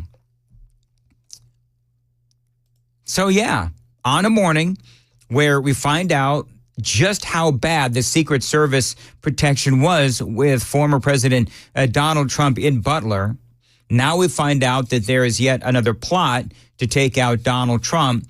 And according to Matt Gaetz, as you remember, there are multiple parties that are out there trying to take out Donald Trump. There are 5 known assassination teams in the United States, 3 inspired by other governments, 2 that are here that are known domestic assassination teams. And with that, this individual was coming to me concerned that the force protection around President Trump, even prior to that second assassination attempt, was not sufficient. Well, now, a couple of things are going on. Number one is the report from the Senate committee investigating the Secret Service failures in Butler. That's number one. Second thing that's going on is, as I just told you, we have Donald Trump saying that he has been notified of yet another plot to assassinate him. Number 3 is a lot of media attention this morning on a story that has been percolating for a while about a guy named Asif Merchant, a guy who has been flying back and forth between Iran and Pakistan and America. And Time Magazine documents how he came to America to try to take out Donald Trump as well. And he was arrested back on July 12th. Time Magazine now has a big, long article on the lengths that he was going to try to take this guy out. We'll talk about that. Also, some big polling news according to, of all places, CNN, and you're going to like this. It is all straight ahead on Nashville's Morning News on Super Talk 99.7 WTN. The Super Text line is open at 615-737-9986. Jeff Malinoff in for Joan Jones. And Jeff, what's coming up? Well, Storm Helene is getting bigger, moving fast, and hundreds of thousands of civilians trying to flee as the battle between Israel and Hezbollah continues. We'll have those stories at 7:30 on Super Talk 99.7 WTN. 7:24 on WTN. Dan Mandis here. Listen, friends, if you need anything for your home, go to my place, DT McCall's. Now, they've been doing business with Middle Tennesseans for 100 years now. I like to call that generational growth because they do it all at DT McCall's. Great value, outstanding merchandise, and terrific customer service. Now, as you know, if you've been listening for a while, I bought my oven at DT McCall's, I think it was last year or the year before, but it was great, and it was easy. I went to dtmccalls.com. I found what I wanted at the price I wanted to pay. They delivered it for free, and they hauled away the old one. They will do the same thing for you. Now, DT McCall's is a great American company and a great Tennessee company that has indoor and outdoor furniture, appliances, kitchen appliances, and all the best brands. Financing options are also fair and reasonable. They know that times are tough right now, so they're going to do what they need to do to give you every opportunity to get what you need. Now, remember, they have as many of their items made right here in Tennessee as possible because they love Tennessee and they like to keep the dollars local. 5 locations across Middle Tennessee: Carthage, Cookeville, Lafayette, Lebanon, Franklin, always online, dtmccalls.com.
728, Nashville's Morning News on Super Talk 99.7 WTN. Dan Mandis here. Johnny, can I just be honest? Hey, be honest with us, Dan, as you always are. I feel like I am throwing so much information at folks listening with the Trump being notified of an assassination plot, the thing in Time Magazine where they're documenting an assassination plot as well. We've got the Senate committee posting their report on the failures of the Secret Service. I feel like I'm just throwing so much information at folks. I hope they're getting it all because, you know, as I'm doing this, I realize that, man, people are trying to eat breakfast and drink their coffee and drive into work. Well, the thing is, there's a lot of info that you and even Jeff Malinoff are throwing at people today. So I think that's why people are calling you infodels. Thanks for the shout out. Appreciate it. Infodels. Yeah, infodels. I get it.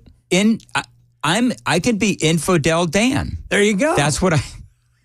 Is that the nickname you want, though? Not really. Yeah.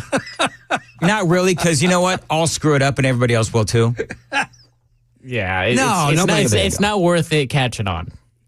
But anyway, yeah, I do. I feel like I'm throwing a lot of stuff out there. And I just, if this is too much, man, let me know and I'll play some like Trump rap songs or something.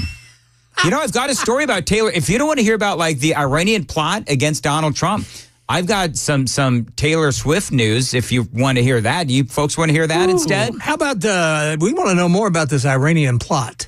Iranian plot and Taylor Swift in the same sentence. Never thought I'd see the day. You know what? They're both on Kamala Harris' side. Taylor Swift and Iran. What does that tell you about Taylor Swift? Well, I'm totally kidding. I'm not going that far. Well, Putin and Zelensky are technically on the same side when it comes to Harris as well. They are. They're all the bad guys and Taylor Swift are on Kamala Harris' side. What does that tell you? And Sam Elliott. and Sam Elliott. Moving right along. 7:31, Nashville's Morning News. Dan Mandis here. Fall is here. The pumpkin spice takeover has begun. And Busy Bee Plumbing, Heating, and Cooling has some great offers just for you. Now, first of all, Busy Bee, they are your Rude Pro partner. And man, do they have some great deals for you right now. How about a free Wi-Fi thermostat on qualifying new HVAC systems? You can control your HVAC system from anywhere. How about a free whole home air filtration system with a purchase of 2 or more qualifying HVAC systems? Now listen, Busy Bee Plumbing, Heating, and Cooling, this is my company. This is the company that I turn to maintain my HVAC and my plumbing issues as well. Remember, becoming a Beehive member is the best way to keep your systems in tip-top shape. Call him, tell him Dan Mandis told you to reach out, 615-775-7833, 615-775-7833, BusyBeeHVAC.com.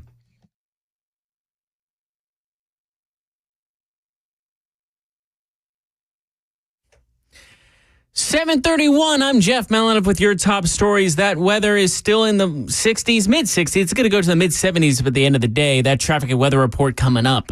Storm Helene is looking to expand into a Category 3 storm moving to the Carolinas. Here's ABC's Ginger Lee. The eye wall, 11 p.m. Thursday, 127-mile-per-hour gust at Horseshoe Beach. The surge, 10 to 15 feet. And I have to tell you, the most important part here is that it does not stop there. Asheville, North Carolina is going to get a ton of rain today from something else. And we could have landslides as far north as South Carolina and western North Carolina by Friday. Moving overseas, as both Hezbollah and Israel trade missile strikes back and forth, up to 500,000 people are attempting to get to safety. Here's ABC's Ian Pannell. As the two warring sides ramp up their attacks, hundreds of thousands of families now internally displaced in just 3 days. One family telling us they travelled for nearly 20 hours to get to safety. 2 parents and their 5 children, their youngest, baby Mohammed, just 8 months old. And Afra tells us her priority over the last 24 hours was the safety of her kids. She describes her family's trek to safety as difficult and filled with destruction. That's the latest news. Traffic and weather is next. I'm Jeff Malinoff, WTN News. Thank you, Jeff. 7:33, Nashville's Morning News on Super Talk. Great news for homeowners. Mortgage rates are tanking. My friends at Loan Pronto have rates that start with a 4. This is the best rate in years. Listen, if your current rate is over 6%, you can dump it and lower your house payment big time. Loan Pronto has locked in folks recently with a 4.99% APR. So whether you got your loan last week, last month, or last year, it is time to call my friends at Loan Pronto.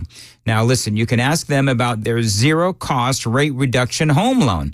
You can lock in a lower rate with no closing costs in a matter of days with almost no paperwork and usually no appraisal. And if you act right now, you can even skip your next 2 house payments. So call them, Loan Pronto. You can get a rate quote in minutes right over the phone. No hard credit pull and no upfront fees like the other guys. 615-499-5780. 615-499-5780. You can find them online, always online at loanpronto.com. Equal housing lender, NMLS 166-1781 on approved credit.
Got a couple of new accidents to report. One in Brentwood, I-65 northbound after Old Hickory Boulevard South exit 74. That right lane is blocked. Also, an eastern split in Davidson County, the crash left shoulder blocked on I-40 westbound before 2440 east exit 213A.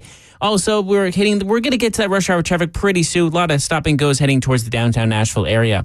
This is Jeff Malinoff. Traffic every 10 minutes, every morning on Super Talk 99.7 WTN.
.38, Nashville's Morning News on Super Talk 99.7 WTN. How are you?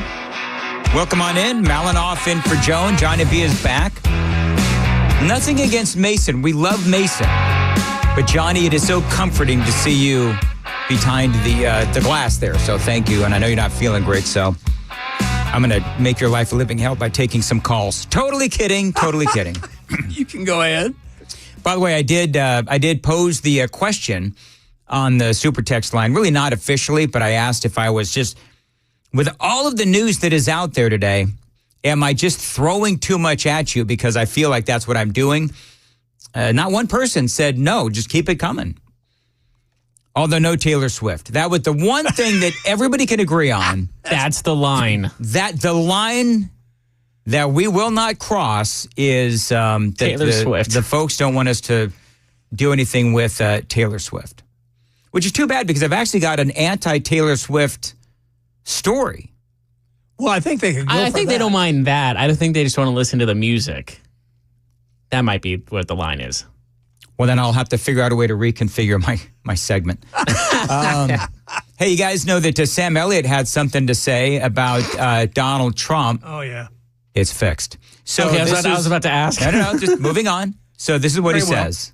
I can't believe we're having this conversation again. So here we go. You know who the candidates are. You know what's at stake. One candidate promises a divided America filled with lies and hate. Harris. And one stands for change. Kamala Harris has more courage, more honor, more guts than this guy ever had. So you decide, are we really going back down that same fucking broken road, or are we moving forward towards hope?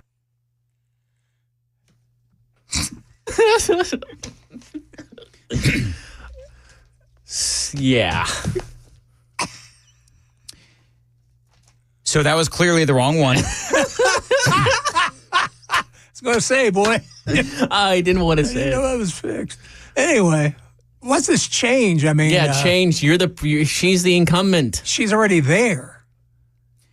Yeah, she sure is. Yeah, she's been there for how long now? And you're wanting change. You know what the great thing is that for people who are people can see, people heard that on the YouTube channel, which is fine. No That's doubt. okay. Yeah.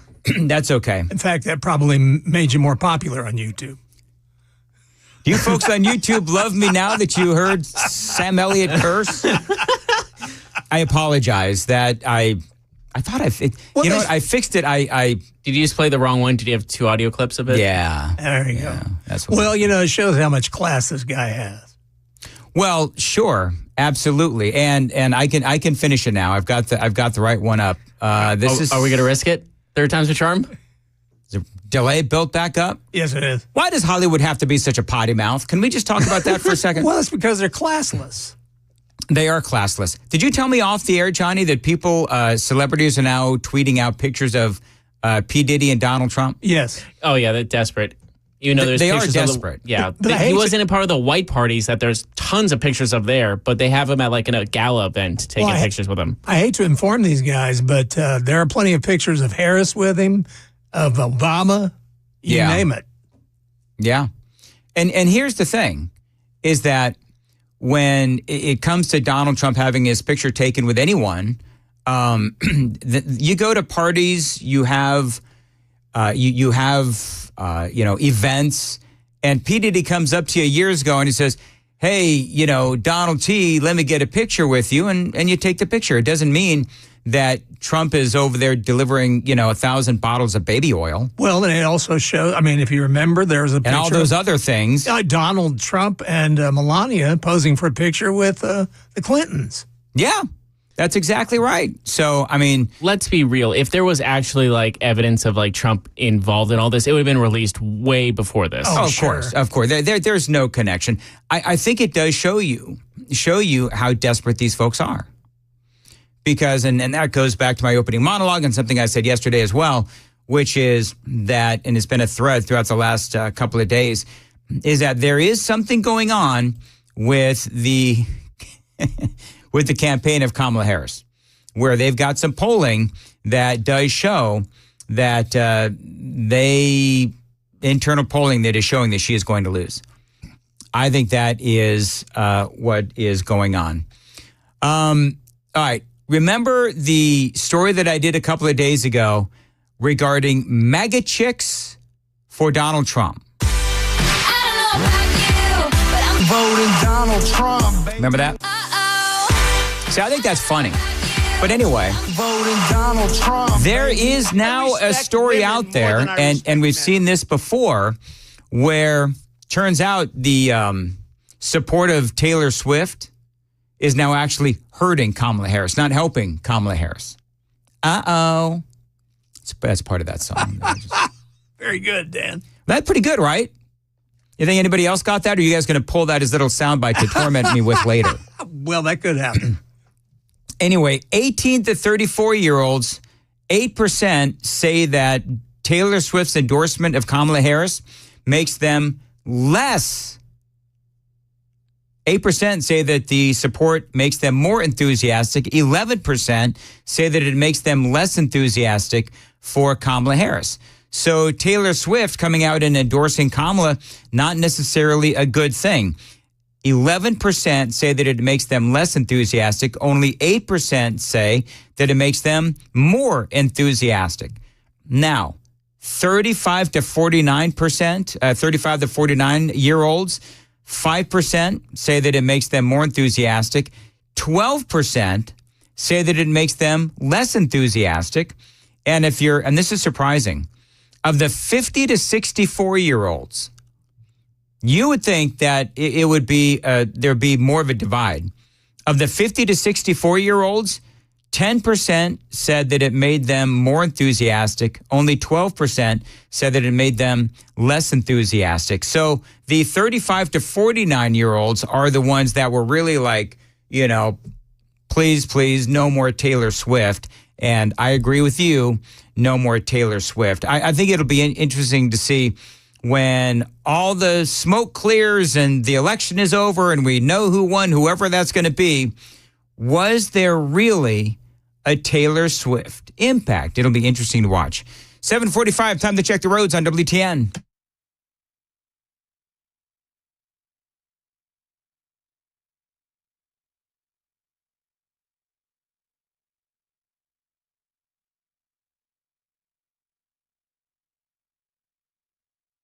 .46, Nashville's Morning News on Super Talk 99.7 WTN. As far as your weather goes, cloudy today, a slight chance for rain, possible storms, high of 77. 67 now at WTN. So again, so much for celebrity endorsements. The protective cocoon around Kamala Harris, I think it's going to backfire. After she decided to skip that Al Smith dinner. Now, this is Cardinal Timothy Dolan. I don't know if you've heard this audio, but he made news yesterday with this comment on the fact that Kamala Harris skipped this famous and traditional Al Smith dinner where both candidates running for president will get together, trade barbs, answer questions, and it's really kind of a fun event. We're disappointed. We were looking forward to giving the vice president an enthusiastic welcome. And we were confident that she would find this.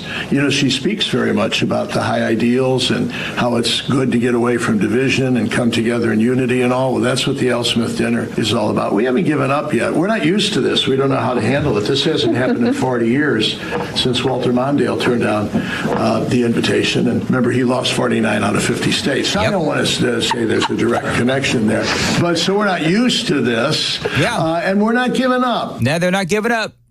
It's not dead yet. Now, remember what this is, right? It's where candidates poke fun at each other. One example, just to give you an idea, one example of this Al Smith dinner that Kamala Harris refuses to go to because she has a problem with extemporaneous thought. I think Kamala Harris has a problem with just being able to speak off the cuff. And so I think that's what her worry is, because that is exactly what this is. Now, one example, Donald Trump talking about Hillary Clinton as she sits next to him way back in 2016. With all of the heated back and forth between my opponent and me at the debate last night, we have proven that we can actually be civil to each other. In fact, just before taking the dais, Hillary accidentally bumped into me, and she very civilly said, "Pardon me." Everybody gets a joke? And Hillary is sitting right there, and she is laughing. It's a great joke. Same night, same speech, and Donald Trump says hello to Chuck Schumer. Hi, Chuck. He used to love me when I was a Democrat, you know. And again, Schumer laughed. So, this whole Al Smith dinner, it's meant to be fun. And Kamala Harris has decided, nope, can't do it. Nope to unity. No to fun. No to a benefit for Catholic charities. Now, here's the deal with Catholic charities. Just so you folks know that I know, Catholic Charities is one of those non-governmental organizations that helps to fly migrants around our country.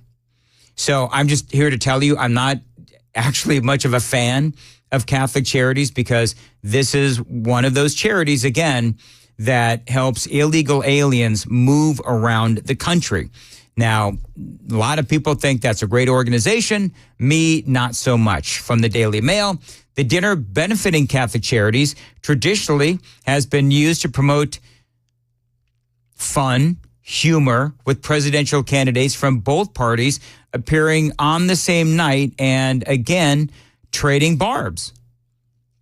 Here's another one. Donald Trump, and he is roasting Hillary Clinton and her meetings with big-time corporations. And I've known Hillary for a long time. This is the first time ever, that Hillary is sitting down and speaking to major corporate leaders and not getting paid for it. There you go. And again, she laughed. Harris's team defends not showing up to the Al Smith dinner, saying that they want her to spend as much time as possible in the battleground states that will decide the elections rather than, they say, heavily Democratic New York. A campaign official said on Saturday, speaking on condition of anonymity, to discuss campaign plans and confirming a decision first reported by CNN. So they want to stay on the campaign trail. They don't want to be in New York. They want to be in Pennsylvania. Personally, again, I believe that Kamala Harris is simply scared. You guys want to hear one more joke from Donald Trump in 2016? All right, here we go. After listening to Hillary rattle on and on and on, I don't think so badly of Rosie O'Donnell anymore. In fact, I'm actually starting to like Rosie a lot. So that's the kind of fun and frivolity that Kamala Harris won't be partaking in. She could have helped the Catholic Charities. No doubt an organization near and dear to her heart. All right, 7:52 on WTN. And Jeff Malinoff is in for Joan. Jeff, what's coming up? Well, we have Brett Favre's Parkinson's reveal leads to more questions about the CTE to retired NFL players. Also, the Pope calling for de-escalation in Lebanon. Those stories coming up more at 8 o'clock on Super Talk 99.7 WTN. 7:52 on Super Talk 99.7. You know how much I love the Glock store, right? Went shooting just the other day, had a great time. This is where I buy my guns, my ammo, my accessories as well. It is where I learned to shoot, and yes, I continue to train, and one day I may even have a party at the Glock store because that's another thing that they do at the Glock store. They do parties. Now, in my time at the Glock store, I've seen bachelor parties going on and birthday parties, retirements. They even do corporate team building. Now, parties will include a VIP room with access to their kitchen, dedicated shooting rooms with instructors and shooting activities designed for every level. They include ammo and even full auto options. Now, to get your party started, why don't you call them 615-682-6565, and they can start planning a customized party just for your needs. The Glock store is my place to shoot, to train, and to party. Minutes from the airport and worth the drive from anywhere.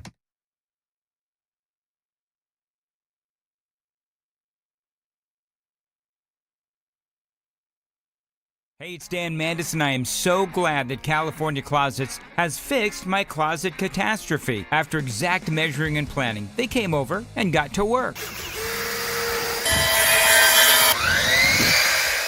Yeah, once it was all plotted out on their 3D CAD system, the pieces are measured, cut, and precisely installed into my space. It was clean, fast, and professional, and above all, my new closets look and function great. Now, this was my dormer, and now this is my new dormer thanks to California Closets. Look at all of this added space for shirts and shoes, you name it, and it is cut so precisely, simply amazing. And my old closet that has now been reborn as the ultimate in style and functionality, making the best use of the space that I had. They can work on just about anything: bedrooms, garages, home offices, closets, pantries, and so much more. Find them online, CaliforniaClosets.com, and see what they can do for you. You can schedule a free design consultation. Mention my name, CaliforniaClosets.com.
$7:56, Nashville's Morning News on Super Talk 99.7. 3492 says, hey, Mandis, can you give a huge shout out to the Greenbrier Middle School? Today is prayer day. All right. At Greenbrier Middle School. They say there are tons of kids and staff gathered around the sign for prayer. Good. Thank you. Well, no, thanks to Greenbrier Middle School. That's huge. So that was a nice one. A guy yelling at me, though, for apparently using a philism. Oh, really? Guy is calling me out for using fun and frivolity. Yeah, he used that a lot, but well, but that's not something he came up with. No, people have used that for years. I guess Brian uses it sometimes too. And this guy says that I'm ripping off Phil Valentine. Well, number one, I'm not. But if I was going to rip somebody off, absolutely, I'd rip off Phil Valentine. Yeah, I got no problem with that. Yeah. Man was amazing. So, yes, he was. Anyway. Fun and frivolity. Now I'm going to feel bad every time I use it. No, you shouldn't. Do I have your permission, Johnny, to continue to use it? Go forth and have fun and frivolity. That I will do. I won't prosper because I work in radio. I'll just have fun and frivolity. We'll just pray. We don't get paid in like dollars. We get paid in fun and frivolity. That's right. And we pray. We pay for the prosperity that never comes. Moving right along, 7:58 on Nashville's Morning News on Super Talk, 99.7 WTN.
8 o'clock, I'm Jeff Melanoff with your top stories. It's 65 degrees. It's going to be cloudy the rest of the day. That full forecast in traffic in 2 minutes.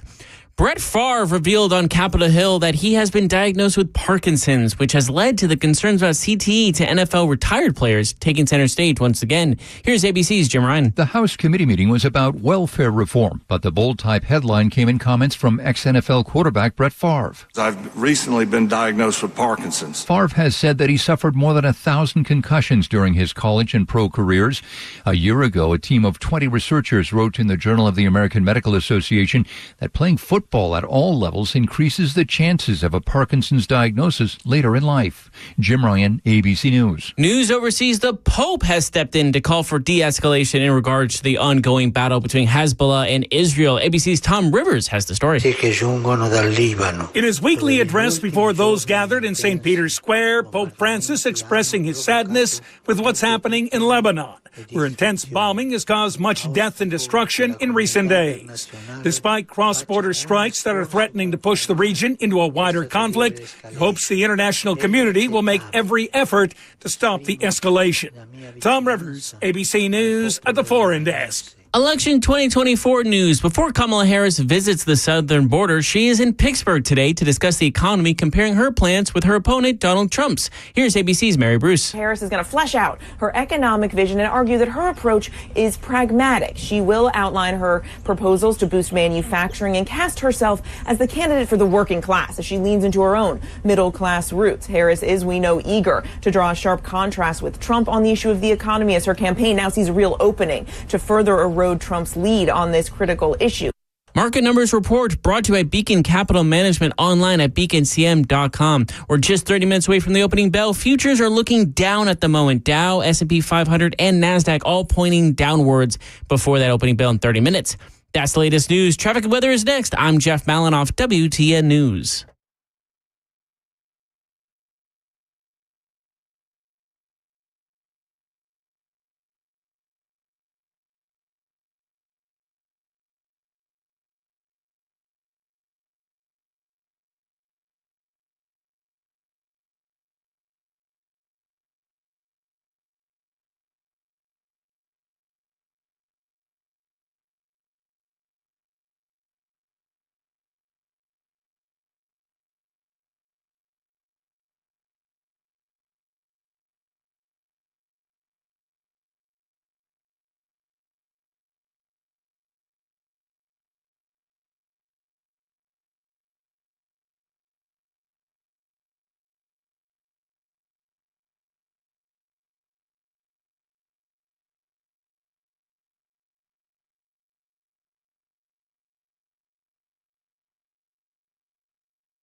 Got a couple new accidents here in Davidson County. One with a crash with left shoulder block, I-40 eastbound at McCory Lane, exit 192, as well as another one with a right lane blocked on I-40 eastbound past Old Hickory Boulevard West, Highway 251, exit 199. In Brentwood, we still have that accident with the right shoulder blocked on I-65 northbound past Old Hickory Boulevard South, exit 74. That's about a 30-minute delay there, so be wary of that as you're heading towards the downtown area. This is Jeff Malinoff. Traffic every 10 minutes, every morning on Super Talk 99.7 WTN.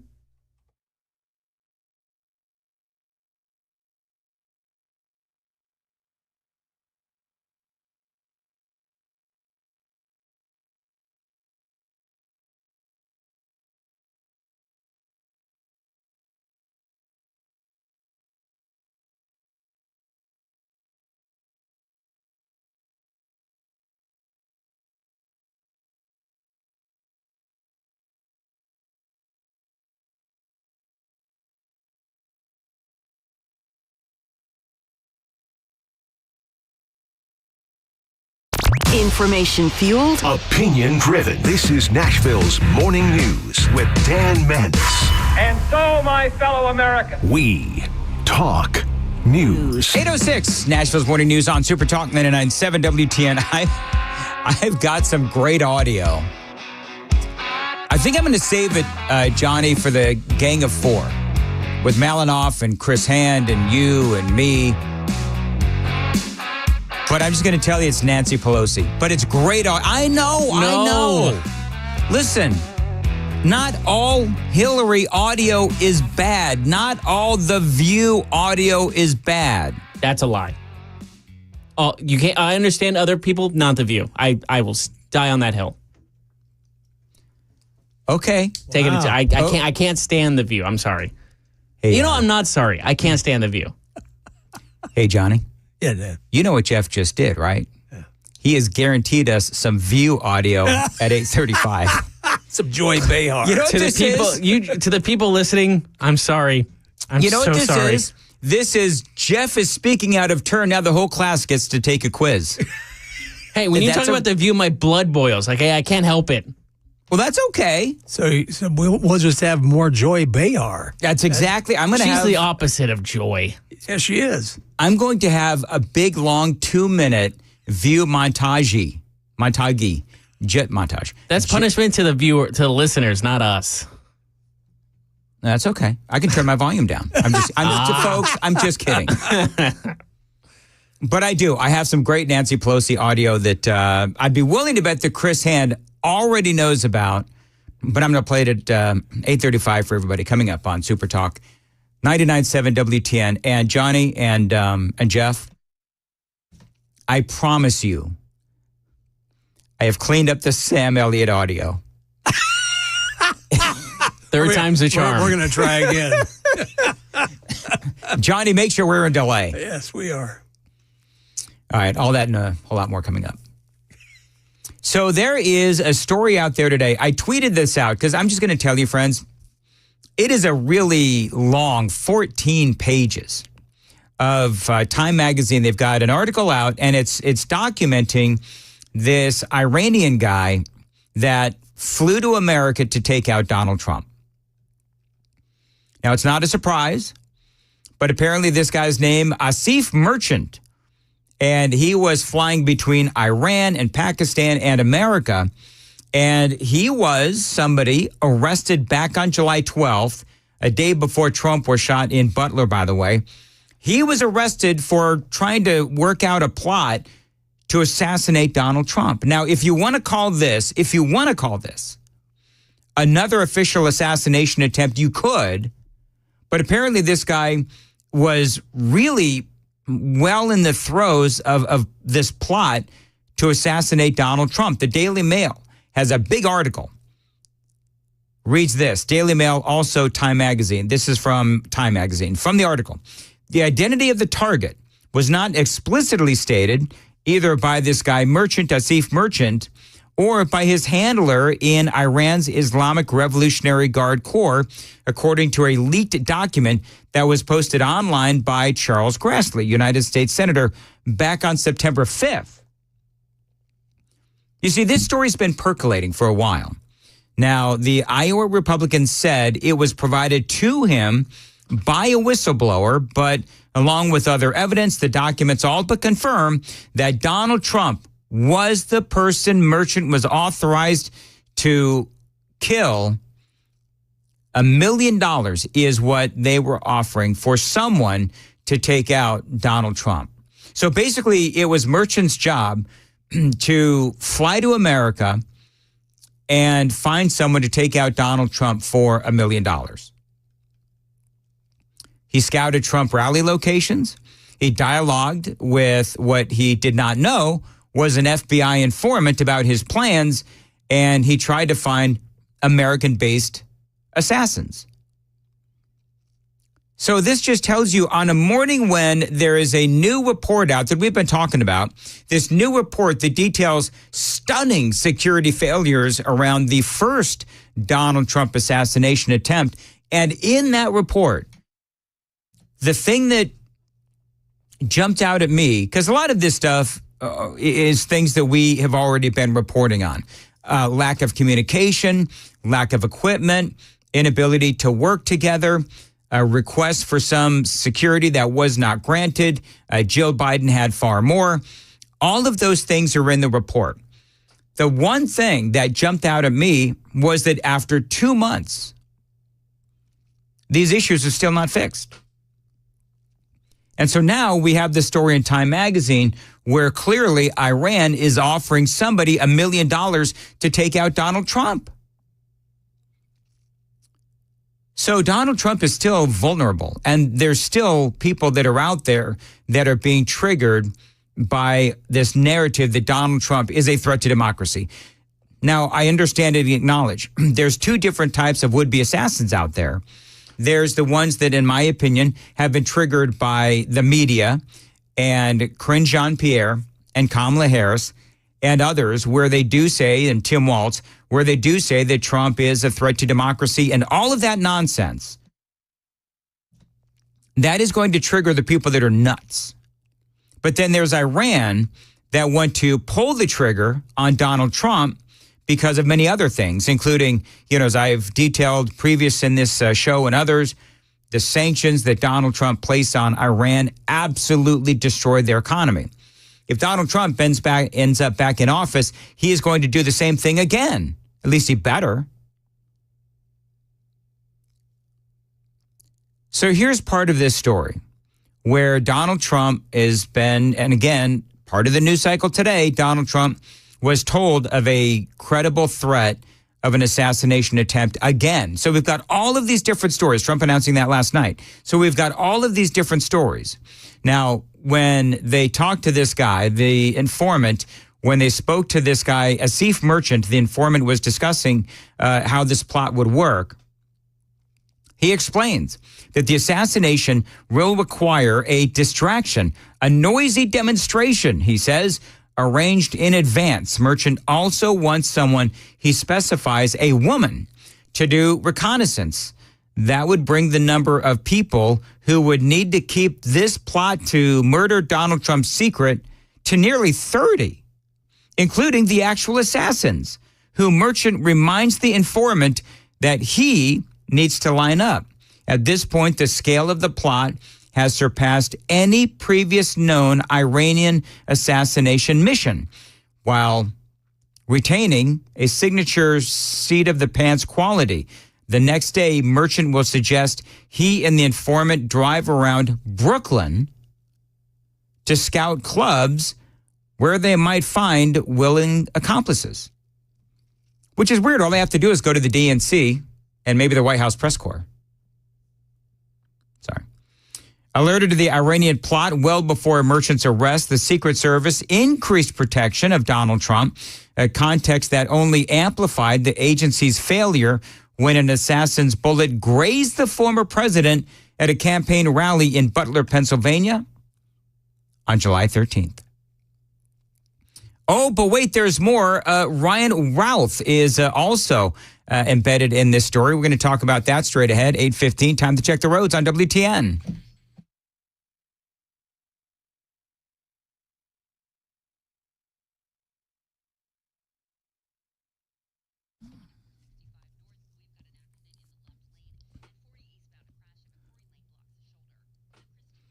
Cloudy, slight chance for rain today. Possible storms in some parts of the listening area.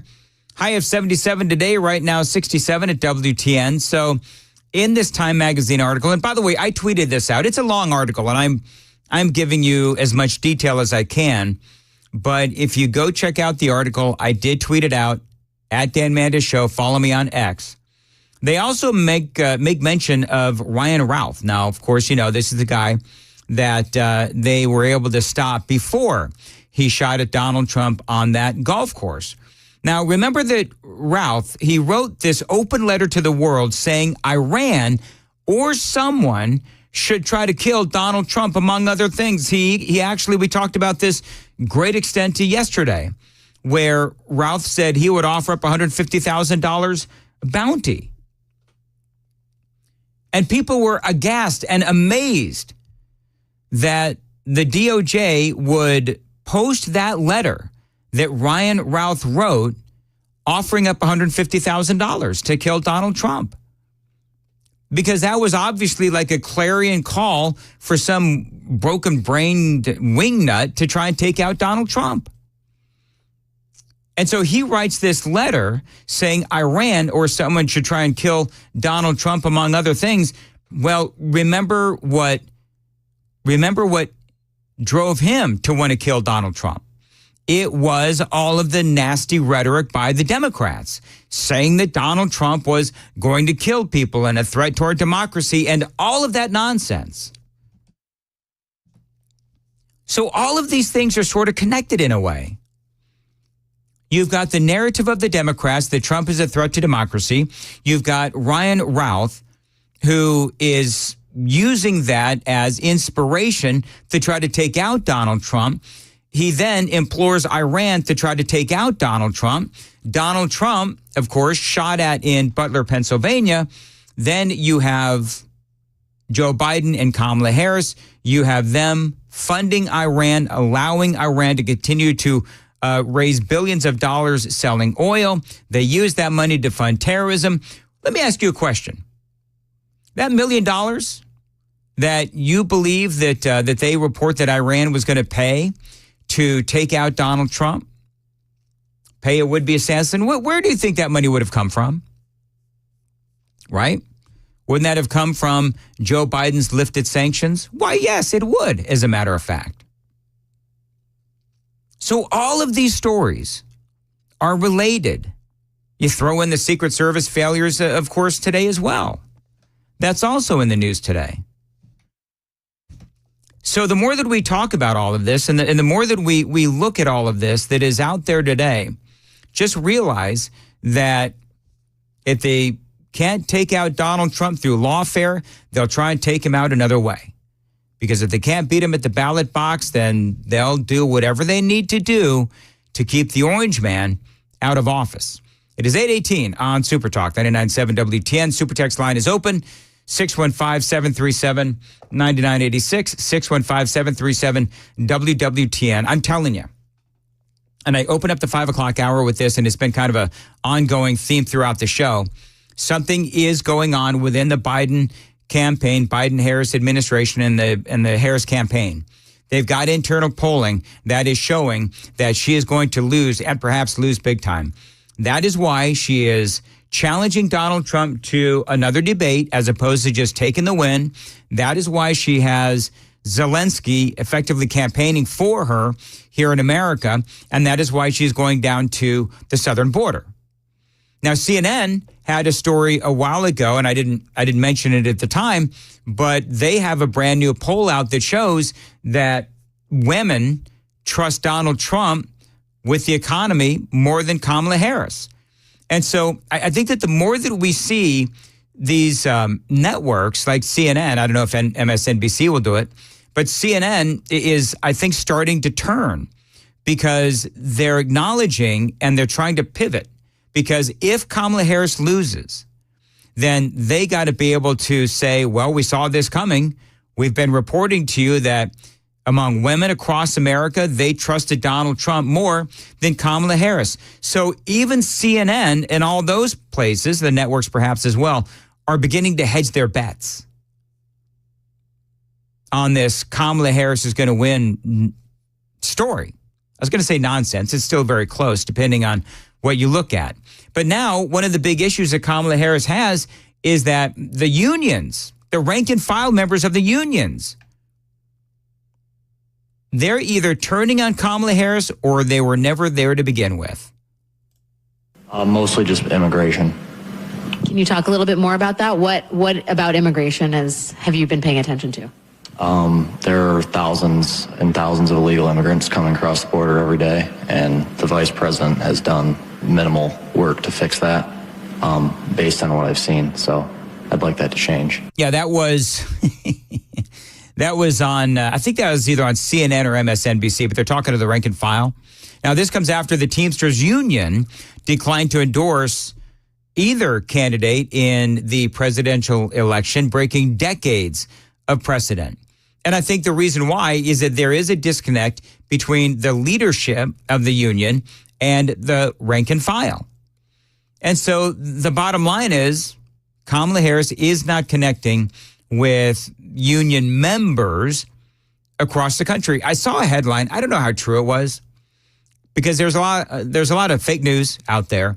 But I did see a headline that in all 50 states, you had union members who were by and large pro-Donald Trump and supporters of Donald Trump and not supportive of Kamala Harris. In all 50 states, according to the headline, which I don't know if it's true or not, but it would make sense. They were speaking to another guy and asking him, but what about January 6th? Don't you know that he's an insurrectionist? Talk to me about your level of interest in the criminal charges and so forth. February 6th? January 6th. So I remember that day. I mean, apparently not. I mean, he cares so little about it that he didn't even remember that it was January 6th and not February 6th. And I'm not making fun of this guy. What I'm saying is nobody gives diddly or squat about January 6th. I know he was the standing president. I'm not familiar with the charges that are being brought against him for that. I'm not following that charge or I know there's multiple court cases going on. I'm just not familiar with it. I mean, that doesn't sound like it's going to be a factor in deciding who to vote for. No. Okay, so when I say January 6th, what do you think? Oh, I just remember seeing it on the news, like all the riots and stuff. Don't really know what it was about or what happened, though. You know what I would say? If somebody asked me, what do you think of January 6th? What do you think of? I'd be like, Nancy Pelosi leaving the Capitol building unguarded. I would talk about how the left politicized January 6th, how that whole January 6th commission was absolutely nothing, I would say, but ultimately election interference. I mean, I could go on and on. The lies that they have told ad nauseum about January 6th. Oh, I could go on. How did it make you feel when you saw it? I don't know. I don't really feel any way about it. People showed their emotion, I guess. Probably in the wrong way, but it happened. It happened. It happened. But the question is, are the American people convinced that Donald Trump actually inspired January 6th? And I think the answer to that is no. I really do.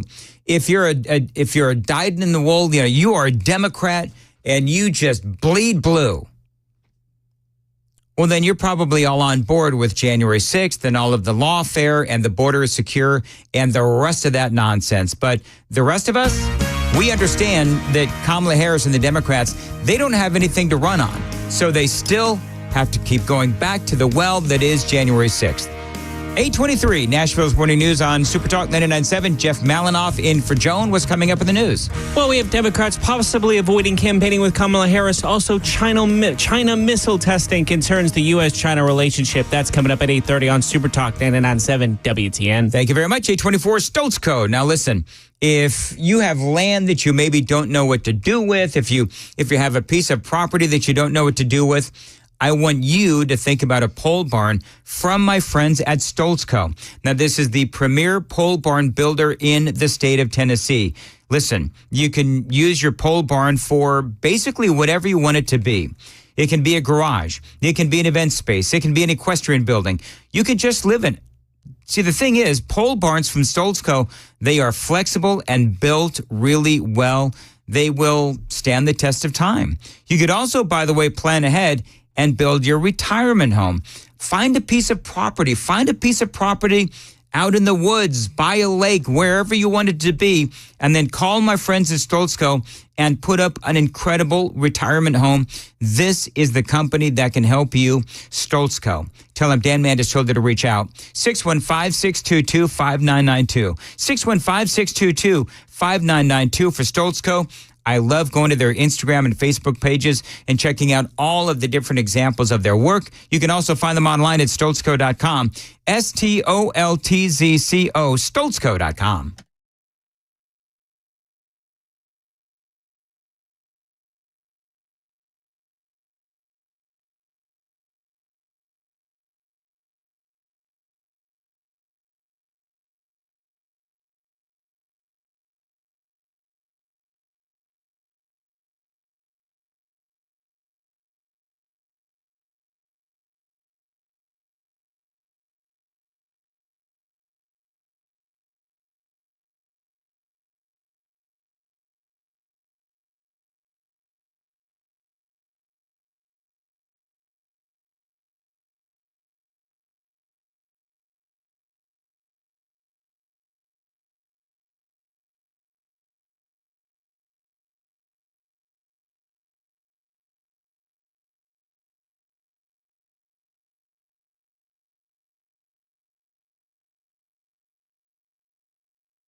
Hey, what's up, guys? This is Matt Murphy for Members Nutrition. I want to tell you about the Members Nutrition difference, and I want to encourage you to go over to the Members Nutrition website. Number one, they believe at Members Nutrition that they can sell vitamins and supplements at a lower cost point, and they're doing it every single day at membersnutrition.com. Number two, they want to make these products right here in the United States of America, not from some overseas company, and they do that every single day. I encourage you to go to membersnutrition.com. You'll get 50% off your purchase price at checkout. You don't have to put in any codes. Just go to membersnutrition.com. Once again, membersnutrition.com.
.829 Nashville's Morning News on WTN. Dan Mandis here. Now is the time to call my friends at Cove Generators because they're offering you a free 7-year warranty. That is $1,000 value. So if you've ever wanted a backup home standby generator, now is the time to do it. Plus, great financing options as well are also available. They are your premier Generac home standby generator dealer in the state of Tennessee. So be prepared for the next power outage and call Cove Generators and never lose power again. That phone number is 931-559-3311, 931-559-3311. As always, tell them Dan Mandis told you to reach out and get that free 7-year warranty worth $1,000. Now, my buddy generator Dave and the entire team at Cove Generators, they are there to install your generator. They're also going to answer all your questions about how to keep the power on when outages happen. 931-559-3311. They can also service your Generac automatic standby generator or any brand of generator that you own. Find them online. It's covegenerators.com, 931-559-3311.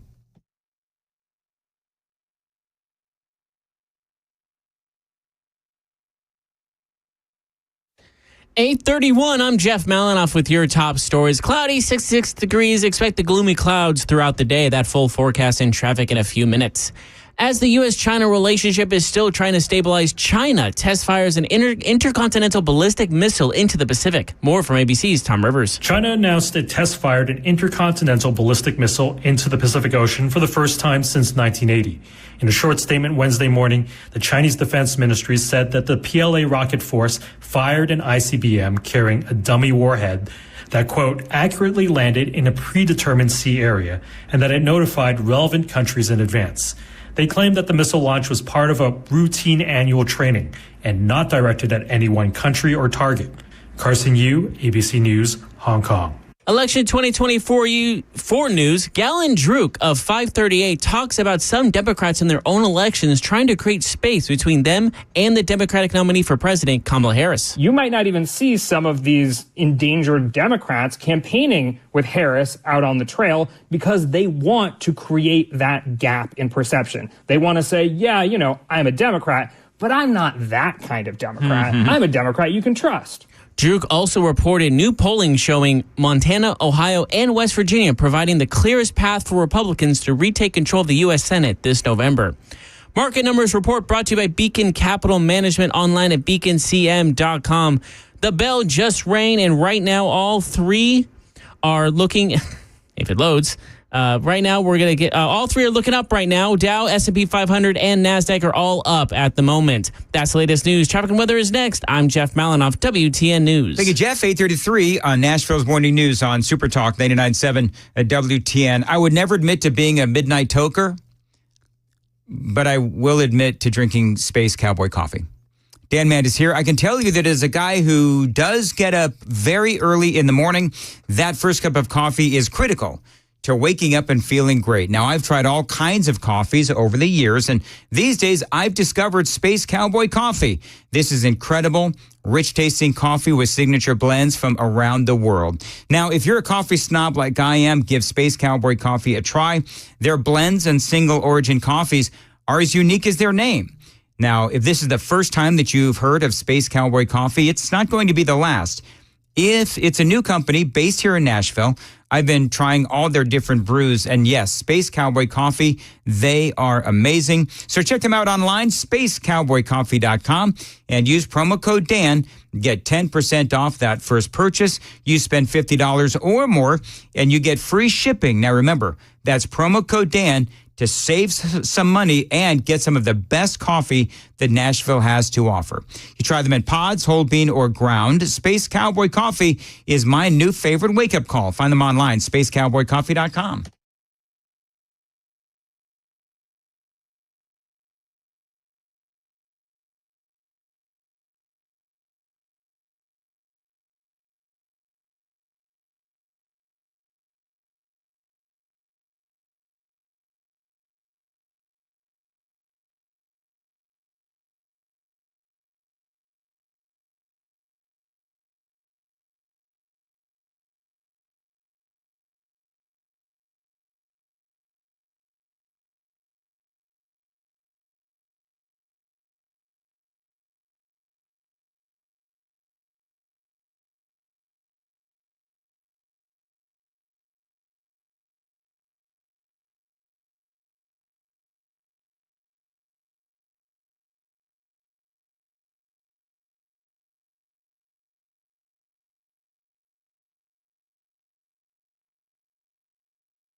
Still have that accident with the right shoulder blocked on I-40 eastbound past Old Hickory Boulevard West, Highway 251, exit 199. We also have that Brentwood accident still holding up a lot of traffic, I-65 northbound past Old Hickory Boulevard South, exit 74.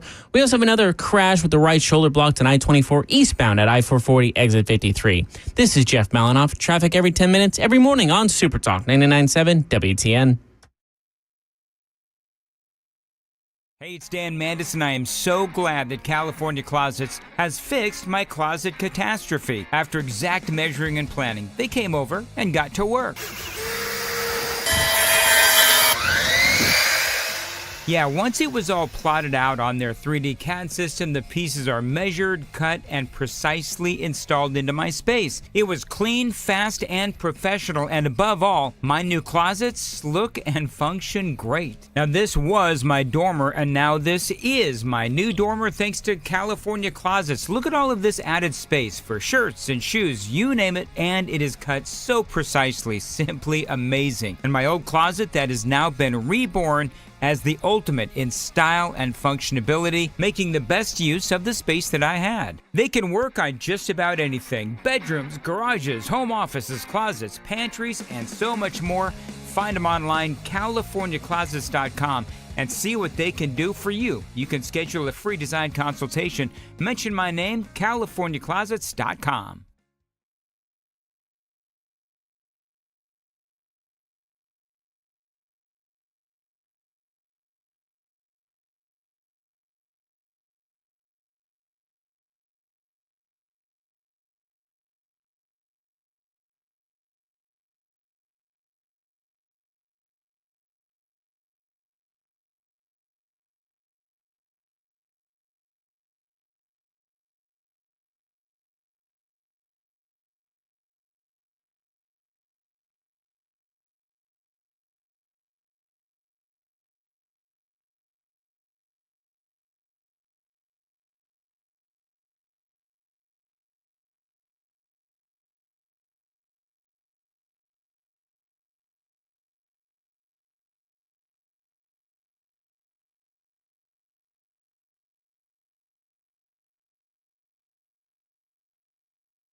.838, Nashville's Morning News on Super Talk 99.7 WTN. Time for the Gang of Four. Brought to you by My Patriot Supply, preparewithmandis.com. So did you leave this on my seat as like a jab? What? This Marconi nominee award? Is this like a, hey, I'm nominated for a Marconi and you're not? No, but make sure you show the camera. Is that? I feel like that's what you were doing. No, it's no, Chris, I wouldn't do that. Framed. Is that what he's doing? It's even framed. Yeah. It's my Marconi nomination plaque came in. This is, by the way, my second one. I'll bring you the next one on Monday. I got two of them. 2-time Marconi award nominee. You'll leave that one in your car. Sure. This is nice. Making sure that you show it to the camera. That's fancy. There you go. Very good. That is nice. I'm going to be the Susan Lucci of radio. I've been nominated for. No, I didn't leave that for. Just give it to me. What do you want to do with it? Are you going to hang it up in here? Oh my God, I totally should. You should just have it. You know what? We should find a spot in here where right it's next to seen the on Trump camera. picture. Yeah, but that somebody will defame it like they did the Trump picture. Yeah, we should put it up next to the Trump mugshot. Yes. Can you imagine me? I should leave this up for Murphy and Brian's never here, but for Murphy, because they were ridiculing me yesterday. You know what they said about me yesterday? What did they say? They said that Mandis, he's no Einstein. What? They did. They said Bell said that. When was that? Oh, Bell. That makes sense. So I just maybe I'll just leave this for Bell and just let them, Malinoff hasn't been here that long, but even he's like, oh, it was Bell? Yeah, that tracks. That tracks. Yeah. I've been here for about what? It's closing on 6 months, 7 months. So. And I hired you, and yes, I'm no Einstein. So. Wait, well, people like me here. Is that what it was about? You hiring Malinoff? Was that your one last gotcha to the station? Do you know? I don't know why they were picking on me, and Matt was kind of defending me a little bit. I don't know why. I literally, this is my life. Hold on. I love that you prefaced Murphy with, he was kind of defending me a little bit. I didn't hear it. I don't have the context, but I love the description. But this is, I don't know what it is. Like, but it does kind of work that way because before he starts lampooning you, he does start it out that, Dan's a great broadcaster and he'll really build you up. And then the next thing you know, it's. Yeah. Well, I don't know what it is in the last couple of days. I've tuned in at the exact moment that people are bagging on me. And I'm listen, I'm sure that it's all good-natured fun. Oh, of course. Of course. But I've got feelings, too. That's one thing Einstein and I do have in common. We both have feelings. Yeah, you sit around the jacuzzi thinking about it. Feelings. That's exactly right. Having a little dangria going, what if they really meant that? So really, maybe I should just leave this for. It might be, and put it right next to. I'll put it back on the seat. Put it next to the Trump's mugshot. I think that'd be a good place. There's some room there, that right? would look clean, but we'll put it back on the seat for Murphy during the cross at around noon. That's a 5-minute rant to start the show. Then we actually Murphy would put on his rant pants about Mandis and the Marconi. Listen, Murphy's won more awards than I have. I think, hasn't he? I don't know. I don't know. He's a Murphy Award winner of some sort. He probably has more stalkers than you on Twitter. Or X. That's for sure. He's got more stalkers than I do. Oh my God! So many people like comments, like crazy people that are like on the left that just always hate. Just always. There's That's always all right. they're the first ones to comment. Oh, good for him. He can have that victory. Yeah. Congratulations, Matt. More psychos like you than me. You're number one. Yes, more people hate you than me. Anyway, no, I'm saying all of this in fun. Hey, did you guys hear that Sam Elliott audio? Yeah, sure did. I heard half of it on my way in. I don't know. Is the dump button still active? Johnny, it works.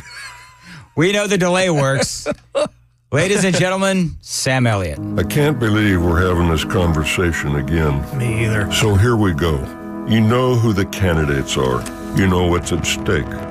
One candidate promises a divided America filled with lies and hate. And one stands for change. Kamala Harris has more courage, more honor, more guts than this guy ever had. So you decide. Are we really going back down that same f***ing road? Thank God. Thank God. Towards hope, towards freedom, towards change. We know a strong middle class has always been critical to America's success. There's promise that lies in change, and the time for change is now. So what the hell are you waiting for? What the hell is he talking about? Because it's the woman thing. It's time to get over that. Wait, you guys don't... Wait, it's time to get over the woman thing? No, hold on. Now, I'm going to rewind this because I don't want you guys to miss the punchline. All right. Listen to this very closely. Sam Elliott. And the time for change is now. So what the hell are you waiting for? Because if it's the woman thing, it's time to get over that. It's time for hope, for change. It's time to be a man and vote for a woman. Okay. All right. There you go. Do they not understand that if you're talking about change, she's already there. She's been there. I'm just happy we bleeped out his curse word. How much do you think he was Thank paid God. for that? I don't know. See, he may have done it gratis. I don't know. Is he a left winger? No, he got paid for that. I'm guessing around $45K. If I was a betting man, knowing what I know with what people are getting paid, I think that was $45K. And there was a focus group that had a list of guys with Southern accents that they thought they could attack, that and go at and pay to do this. He was probably top of the list, and they said, let's find somebody with like a thick Southern guy accent that's an everyday man, a strong man. And Trace Adkins said no. The thing is, and Trace sounds manlier than Sam Elliott. Yeah, and he is. Let's go to the phones. Anyway, so, I think the first of all, it's insulting. If this is about the woman thing or whatever it is that he said, saying that men aren't going to vote for Kamala Harris because she's a woman, that's just dumb and insulting. You know what I mean? That has nothing to do with it. I mean, look at her performance. And she's brave. She's got more bravery than... Oh, she won't even face a proper debate. No. Or reporters asking a legit question. She's done the least amount of interviews and press conferences of any candidate in modern history. Exactly. Yep. She's brave. Donald Trump getting shot in the face and standing up saying, let me get my shoe. Yeah. Let me get my shoe real quick. Hang on, guys. Fight. Let me get my shoe. I understand there might be another shooter, but I'm not walking out of here with one shoe on looking like a clown. All right. You guys want to hear some Nancy Pelosi audio? Want to hear some Pelosi? Sure. All right. Listen, it's funny. I heard this. I heard this one. It's you know classic. What it is? Oh yeah. Jake Tapper. Yep. All right. This is Jake Tapper and Nancy Pelosi. Donald Trump saying that Kamala Harris has bigger cognitive problems than Joe Biden. Why would you even cover that? This is a person who's not on the level. He is their nominee for president. He is incompetent. Let's not even talk about the silliness of it all and the weirdness of it all and the assault on women that it is. We're not going to talk issues. Donald Trump. How dare he do his job? I don't even know what I don't even really understand what her answer is. Like, she throws so much out there, and it's just like, nope, we don't want to talk about that. Yeah. Don't want to talk about it. Why would you even cover that? Well, here's the thing. If he didn't ask the question, then that wouldn't give Nancy Pelosi the opportunity to respond. But I love how, because this is not the first time she's done this. She does this all the time, where if the reporter or the anchor or the interviewer goes off of the Pelosi script, then, you end up with this. Donald Trump saying that Kamala Harris has bigger cognitive problems than Joe Biden. Why would you even cover that? This is Why would you even cover that? a person who's not on the level. Now, I love that. I could do a whole segment on this. Donald Trump is not on the level. Really? Would you like to talk about Kamala Harris? There's a woman that is not on the level. And I think Nancy Pelosi has, I think she's gone down a few levels, actually. I think she's either drinking more or she herself is having cognitive issues. By the way, it's kind of funny. You ever do pause face? Pause face? You know what pause face is? No. Pause face is where you're watching something and then you pause it and you get the person in like a funny face. Yes, okay. Like, people do that to me all the time. They'll like pause me on Super Talk TV and then they'll send it to me. They'll crop it or whatever and they'll send it to me. I want you to look at this. This is so stupid because it's a visual. Nancy Pelosi pausing this at 8 seconds into this 21-second soundbite. She looks like a drunk on Broadway. Well, she is. That's exactly right. And did she just sell a bunch of stock a couple weeks ago? You know what? Have you seen that story? Yeah, I've had trouble keeping up with all of Nancy's stock purchases. But yeah, apparently she did. So she sold $500,000 worth of Visa stock conveniently just before they started investigating Visa. Isn't that convenient? Boy, that Paul Pelosi, man, he is sharp. It was a couple weeks before the DOJ's antitrust lawsuit against Visa. She just happened to unload $500,000 worth of Visa stock. Do you know, I think that... Well, that's quite a coincidence. Yeah, but Donald Trump is not on the level, Can I make a Paul Pelosi joke without sounding really terrible? Yeah, I think at this point, Paul Pelosi's fair game. We gave him a window. Yes, we did. We gave him a window where we figured out what was going on, and it still doesn't pass the smell test. Too soon has left the building. So apparently that hammer to the head knocked some sense into him. Must have. That was wrong. I apologize to Paul Pelosi. Listen, political violence or any violence is never advocated by anybody. That was the last time Paul was more hammered than Nancy. Oh, my. Okay, where did you get that? I just came up with it. That's Did you really? Yeah. Wow. Very good. All right, you want to do a real quick one more Nancy Pelosi audio? Here we go.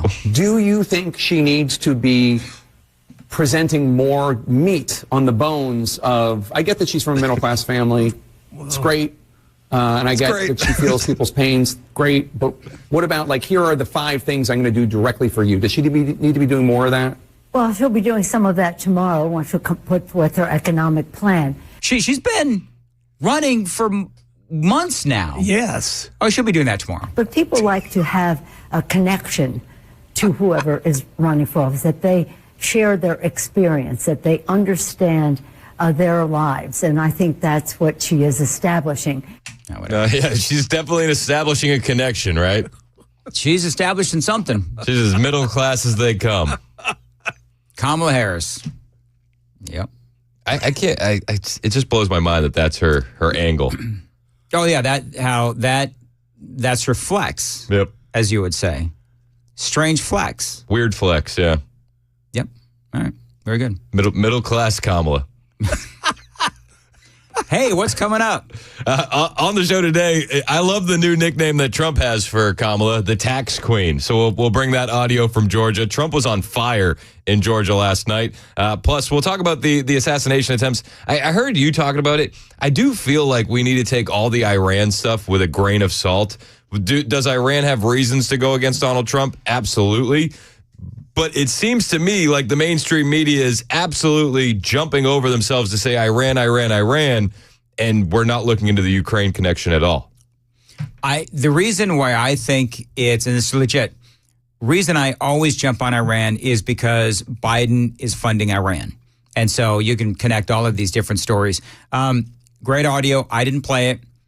Trump talking about Kamala Harris. Did she really flip flies? Yeah, fries. Maybe flies, too. Flip fries. Say it 5 times fast, Dan. No, I can't even say it once. Yeah. Maybe they're right. I'm no Einstein. Flip fries. I can't even do it. She Flip didn't fries. work at McDonald's. Well, and the truth is, you flip burgers, you dunk fries. You got it. Yeah. Did she dunk the fries? Did she stand over the fryer-later? The fry? Is that what you call it? A fryer? That's what I would. Yeah, I think that's what people call it. I don't know what they call it. I never worked at McDonald's. You can claim it if you want to. I can. You know what? People are doing it all the time. It's exactly right. Do I get a lifetime discounted McDonald's if I say that I worked at McDonald's? We can't prove you didn't. That's exactly right. And Kamala Harris can't prove that she did. 8:53, Nashville's Morning News. You know when the real estate market is going down, Mark Spain Real Estate can help you with their guaranteed offer. Now, with the guaranteed offer, there's no showings, no open houses, and no stress. Absolutely hassle-free. You know, fall can be a busy time, and trying to sell your home can be overwhelming. With the guaranteed offer, you'll be on the market. You get an all-cash offer and close within days. And the best part, no stress. Now, one of their clients, Walker, said we had to move fast, and we were worried the process would take too long and we'd have to spend a lot of money on repairs. Mark Spain gave us an offer in 3 days for over our asking price. They've got over 12,000 five-star reviews, and you can trust Mark Spain to sell your home fast and for the most money. 855-299-SOLD. Find them online, markspain.com, and start packing.